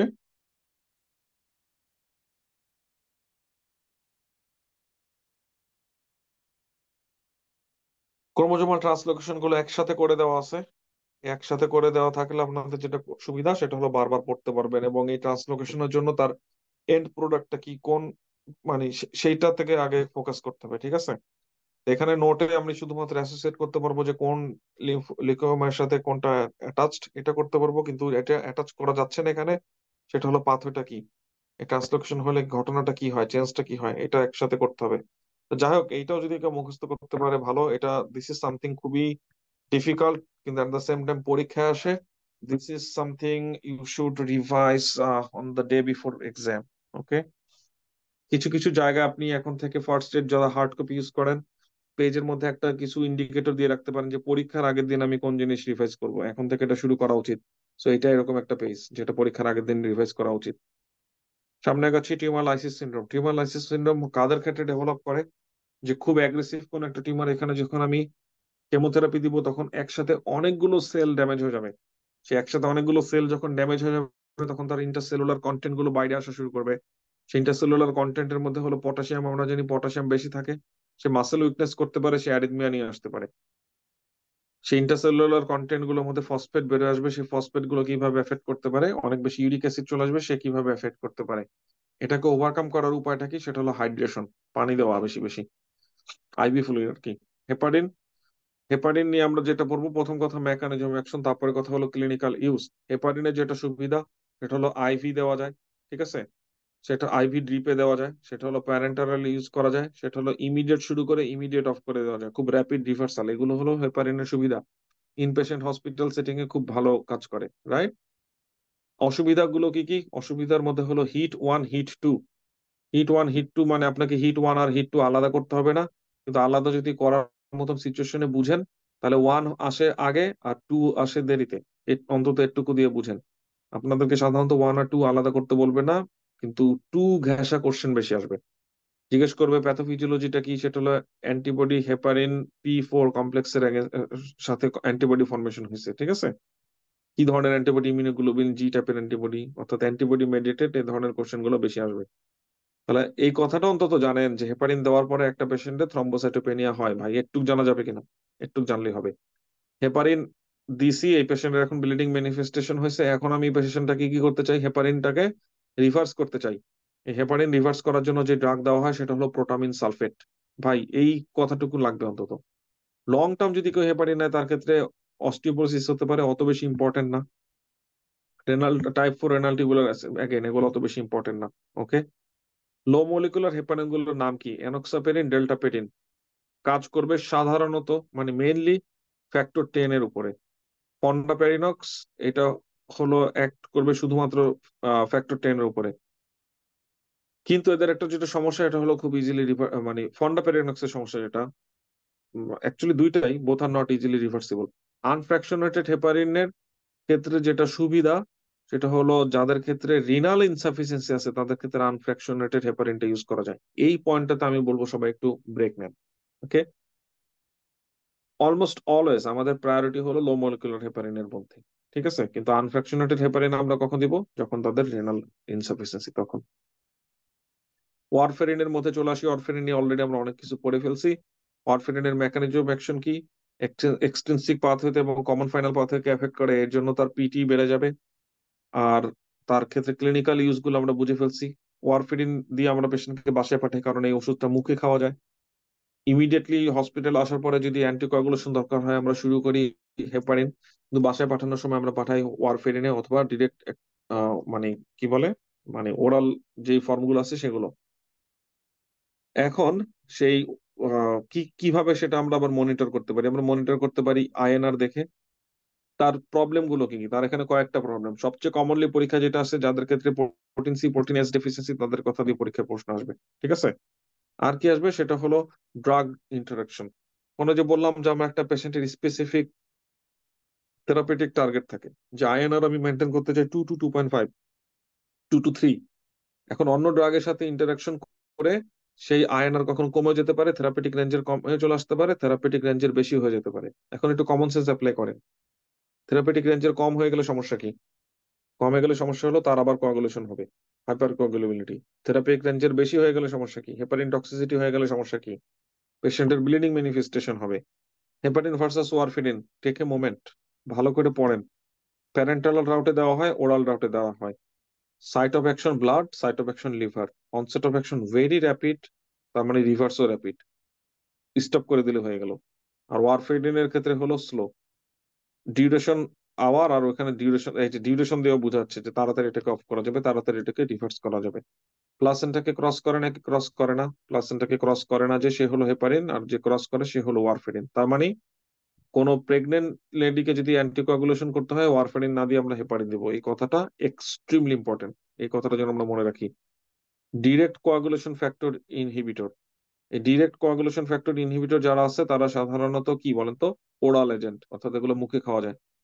ড্রাগ গুলোর নাম জানতে হবে, সাথে সাথে কোথায় কাজ করে। সবচেয়ে বেশি এমফাসাইজ করবো আমি ফ্যাক্টর 10 এর উপরে যারা কাজ করে তারা, এপিক্সাবান, এন্ডোক্সাবান, রিভারক্সাবান। ওকে, এটার উপরে বেশি কাজ করতে বলবো আমি। অ্যান্টিকোয়াগুলেন্ট রিভার্সাল আপনি কিভাবে করবেন? সেটা হলো হেপারিনের ক্ষেত্রে কিভাবে করবেন, ওয়ারফেরিনের উপরে কিভাবে করবেন, আর ডিরেক্ট ফ্যাক্টর 10 এর ক্ষেত্রে কিভাবে করবেন, এইটুকু জানলে মোর দেন এনাফ। অ্যান্টিপ্লেটিলের ক্ষেত্রে মেকানিজম অ্যাকশন, অ্যাসপিরিন কেন অ্যান্টিপ্লেটিলেট হিসেবে কাজ করে, কাদের ক্ষেত্রে দেই? অ্যাকিউট করোনারি সিনড্রোম আছে তাদের ক্ষেত্রে দিব, অথবা অ্যাথেরোস্ক্লেরোসিস এর কন্ডিশন হয়েছে তাদের ক্ষেত্রে দিব। একবার দুইবার স্ট্রোক হয়েছে, একবার না, একবার দুইবার না, স্ট্রোক হয়েছে বা স্ট্রোক হতে পারে এরকম মানুষকে দিব। ট্রানজিয়েন্ট ইসকেমিক অ্যাটাক হয়েছে এরকম মানুষকে দিব। অ্যাডভার্স ইফেক্ট গুলো আমাদের সবার জানা আছে, বাচ্চাদের ক্ষেত্রে কি, বড়দের ক্ষেত্রে কি। ক্লপিডোগ্রেল কাদের? ক্লপিডোগ্রেলের মেকানিজম অ্যাকশন কি, কোন রিসেপ্টরে কাজ করবে, কোন রিসেপ্টরকে সে এক্সপ্রেস হতে দিবে না, সেটা সাধারণত সেকেন্ড এজেন্ট হিসেবে ইউজ করা হবে যখন একটা পেশেন্ট ডুয়েল অ্যান্টিপ্লাটিলেট থেরাপির জন্য ক্যান্ডিডেট হবে। আপনাকে পরীক্ষা জিজ্ঞেস করবে না যে কোন কোন পেশেন্টকে তুমি ডুয়েল অ্যান্টিপ্লেটিলেট দিবা, জিজ্ঞেস করবে না। একটা জিনিস জানা ভালো, যে পেশেন্টকে রিসেন্টলি স্টেন্ট করা হয়েছে, ঠিক আছে, অন্তত একটু জানেন। আদার ইন্ডিকেশন গুলো আপনাদেরকে জিজ্ঞেস করবে না, এটা beyond beyond step 2, step 3 even, ঠিক আছে, স্টেপ 1 তো নাই। অ্যাডভার্স ইফেক্ট কি? আগে ভাই একটা প্লেটিলেট এজেন্ট দিচ্ছেন আর এখন দুইটা দিচ্ছেন, তার মানে কি ব্লিডিং? কমন সেন্স অ্যাপ্লাই করলে হয়ে যাচ্ছে। এপি এপটিফিব্রেটেড টিরোফিব, আর হলো টিরোফিবেন ব্লক করতেছে কোন রিসেপ্টরকে? Extremely important. এটার একটা পার্টিকুলার অ্যাসোসিয়েশন আছে, পেশেন্টকে রিসেন্টলি পারকিউটেনিয়াস করোনারি ইন্টারভেনশন করা হয়েছে তাদের ক্ষেত্রে আমরা এই ড্রাগটা চয়েস করি, ঠিক আছে? অ্যাডভার্স ইফেক্ট লাগবে না। সিলোস্টাজল ডাইপাইরামিডামল এটার ক্ষেত্রে ইন্টারমিডিয়েট ক্লাউডিকেশনে আগে ইউজ করা হতো, এখন করা হয় না। এখন হতে পারে প্রিভেনশন অফ করোনারি স্টেন্ট রিস্টেনোসিস এর ক্ষেত্রে এটা ইউজ করা যেতে পারে। পরীক্ষা যদি এটা আসে, এটা আপনাকে পরীক্ষায় আসবে মেকানিজম অ্যাকশন, ইউজও আসবে না, এটা রিলেটেড অ্যাডভার্স ইফেক্ট পরীক্ষা আসবে না। পরীক্ষা যদি ড্রাগটা আসেই, প্রথম কথা আসার সম্ভাবনা খুবই কম, সেটা আসবে হলো mechanism of action. Thrombolytic, extremely important thrombolytic পড়া। থ্রম্বোলাইটিক এখন আমাদের খুবই ইউজ হয়, তাই না? একটা পেশেন্টের স্ট্রোক হয়েছে, কি দিয়ে দেবো? টিপিএ দিয়ে দিব, তাই তো? তাহলে early myocardial infarction, early ischaemic stroke, direct thrombolysis of the high risk thromboembolism, pulmonary embolism, তাদের ক্ষেত্রে আমরা এগুলো দিতে পারি, তাই না? এক্সট্রিমলি ইম্পর্টেন্ট এগুলো। মেকানিজম অ্যাকশনটা সে কিভাবে করে, মেকানিজম অ্যাকশনটা সবার আগে বোঝার চেষ্টা করব, ঠিক আছে? কিভাবে প্লাজমিনোজেন থেকে প্লাজমিনে কনভার্ট হয় এবং সেই প্লাজমিন গুলো এটাকে ব্রেক করে ফেলে। তাহলে এটা দিলে এটার অ্যাডভার্স ইফেক্ট কি? এই অ্যাডভার্স ইফেক্টটা বুঝলে আপনি কন্ট্রাইন্ডিকেশন বলে বুঝে ফেলবেন, যে একটা পেশেন্টের একই সাথে স্ট্রোকের ম্যানিফেস্টেশন আছে, কিন্তু তার কন্ট্রাইন্ডিকেশন থাকার জন্য, অ্যাক্টিভ ব্লিডিং থাকার জন্য তাকে আমি এখন টিএনকে দিতে পারবো না, রাইট? তাহলে কন্ট্রাইন্ডিকেশন গুলো বুঝতে হবে, কন্ট্রাইন্ডিকেশন গুলো ক্লিনিক্যাল সেটিং ওই তাড়াহুড়োর মধ্যে আপনাকে ডিটেক্ট করে ফেলতে হবে যে আমি কি তাকে এখন টিএনকে দিব নাকি টিএনকে দিব না, বুঝছেন? সো এটা ইম্পর্টেন্ট। মিনিমাম কয়েকটা মানে অ্যাক্টিভ ব্লিডিং আছে, রিসেন্ট জিআই ব্লিডিং হয়েছে, রিসেন্ট সার্জারি হয়েছে, অন্তত একটু বুঝেন, একটু বুঝলেই চলবে। ওকে। ক্যান্সার কেমোথেরাপির যে ড্রাগ গুলোর মধ্যে সবগুলোর মেকানিজম অ্যাকশন এবং অ্যাডভার্স ইফেক্ট, সবগুলোর মেকানিজম অ্যাকশন এবং অ্যাডভার্স ইফেক্ট, ওকে। সেল সাইকেল ইনহিবিটরের মধ্যে যেগুলো আছে সেগুলো বলবো যে প্রথমে সেল সাইকেলটাকে আমরা একটু বোঝার চেষ্টা করবো যে কোন সাইকেলে কি হয়, এবং একটু বোঝার চেষ্টা করবো যে কোন সাইকেলে কোন ড্রাগটা কাজ করতে পারে। খুবই স্বাভাবিক যে কিনা টপোআইসোমারেজ ইনহিবিটর, টপোআইসোমারেজ ইনহিবিটর মানে কি? তাহলে টপোআইসোমারেজ গুলো কি করে? টপোআইসোমারেজ হলো সুপার কয়েলিং প্রিভেন্ট করে। সুপার কয়েলিংটা হয় কখন? সুপার কয়েলিংটা দুইটা জায়গা হতে পারে, যখন ডিএনএ সিনথেসিস হচ্ছে অথবা ডিএনএ রিপেয়ার হচ্ছে। এভাবে চিন্তা করলে খুবই সহজ। অ্যান্টিমেটাবোলাইট মানে কি? পিউরিন, পাইরিমিডিন এগুলো সিনথেসিস হতে দিবেন না। কখন দরকার হবে? ডিএনএ সিনথেসিসের সময়। তাহলে অ্যান্টিমেটাবোলাইট কোন ফেজকে এফেক্ট করবে? এভাবে চিন্তা করলে এগুলো কঠিন কিচ্ছু না, একদম সহজ। মাইক্রোটিউবুলকে ইনহিবিট করতেছে, সে মাইক্রোটিউবুলটা দরকার হয় কোথায়? অ্যাক্টিভ মাইটোসিসের সময়, ব্যাস। ব্লিওমাইসিনটা পড়ার সময় একটু চিন্তা করবেন, যে দুই জায়গাটাতে এফেক্ট করতেছে, সেটা হলো G2 এবং কি বলে, অ্যাক্টিভ মাইটোসিস। বাকিগুলো ওরকম না পড়লো, বাকিগুলা অতটা ইম্পর্টেন্ট না।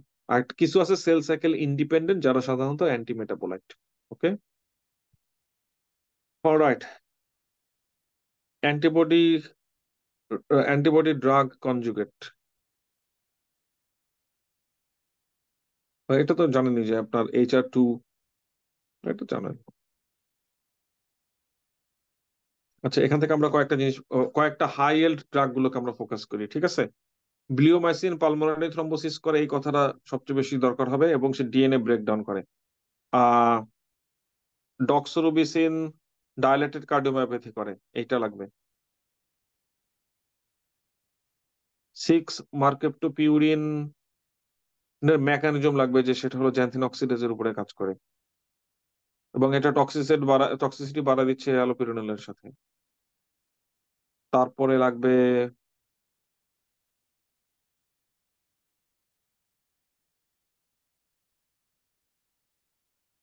হাইড্রোক্সিরিয়া, এগালোব্লাস্টিক অ্যানিমিয়া করে, সিভিয়ার মায়োলোসাপ্রেশন করে, বাট অত ইম্পর্টেন্ট না। Methotrexate super super important. Methotrexate কি কি কাজ করে, কিভাবে, তার মেকানিজম অ্যাকশন কি, তার কি কি সাইড ইফেক্ট। সেও পালমোনারি ফাইব্রোসিস করতে পারে, তার মেইন সাইড ইফেক্ট গুলো folate related, myelosuppression related.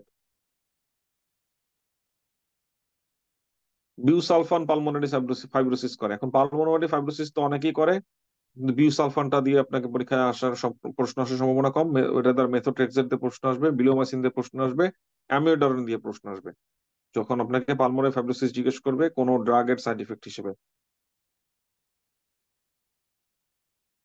Cyclophosphamide bladder cancer করে, এবং এটাকে প্রিভেন্ট করা যায় মেসনা দিয়ে। এক্সট্রিমলি ইম্পর্টেন্ট, এক্সট্রিমলি মানে সুপার ডুপার ইম্পর্টেন্ট। আর এটা মেকানিজম অ্যাকশন কি, ইন্ডিকেশন গুলো সাধারণত আপনাদের পরীক্ষা আসবে না।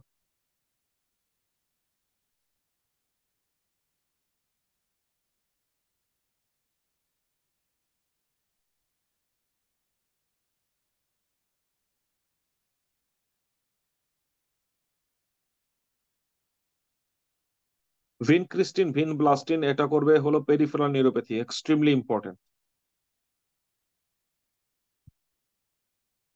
ট্যামক্সিফেন আসেন জায়গা মতন, ঠিক আছে। ট্যামক্সিফেন এটা তো আমরা একবার পড়ছি ইয়াতে।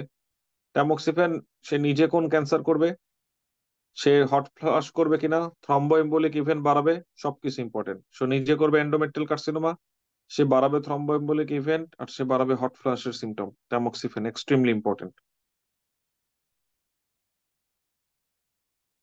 বিভাসিজুমাব, সেটার মেকানিজমটা ইম্পর্টেন্ট, সেটা হলো ভিইজিএফ ইনহিবিটর, এবং সে যে কাজটা করবে সেটা হলো ক্লট বাস্ট করে দিবে, ইম্পেয়ার্ড ওন হিলিং করবে, হেমোরেজ করবে, কারণ নিও ভেসেল ফর্মেশন হতে বাধা দেয় এই জন্য।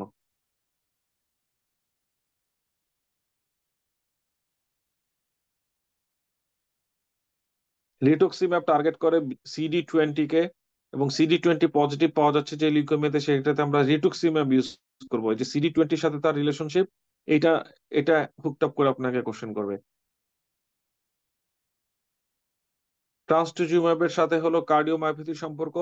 একটা পেশেন্টকে যখন আমরা ট্রান্সটুজিউম্যাব শুরু করব, তার বেজ লাইনে তার হার্টের ফাংশন বোঝার জন্য আমাদের বেজ লাইন ইকোকার্ডিওগ্রাম করব, এবং আমরা ফলো আপ করবো ইকোকার্ডিওগ্রাম দিয়ে। এই কনসেপ্টটা ইম্পর্টেন্ট।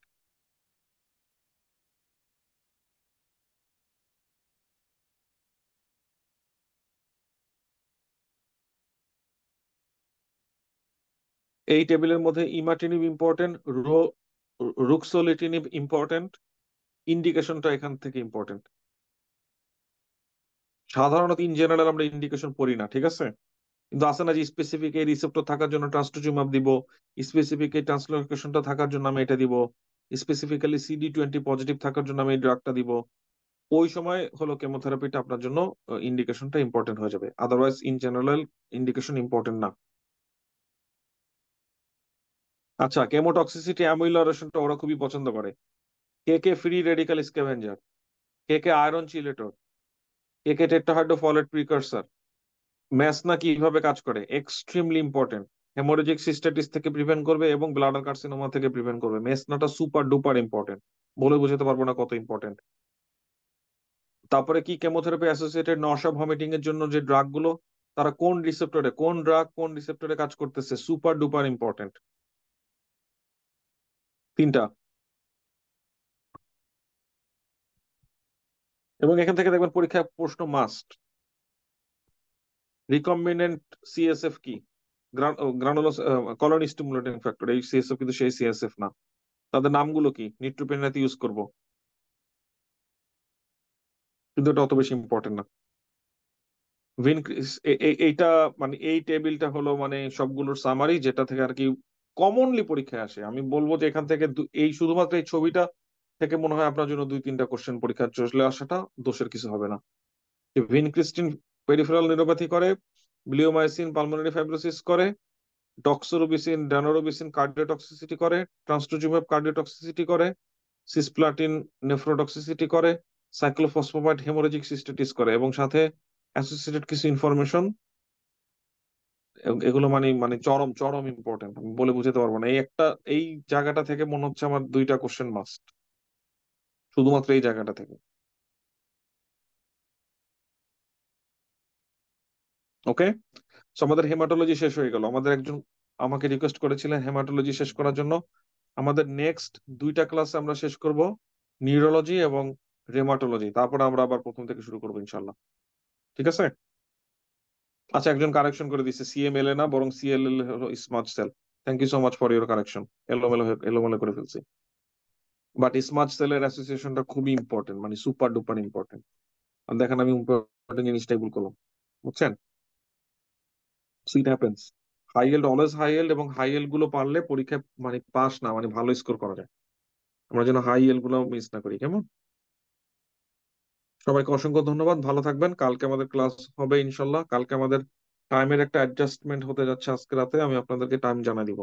ওকে, কালকে আমরা মাস্কুলোস্কেলেটাল পড়বো ইনশাল্লাহ। বাই।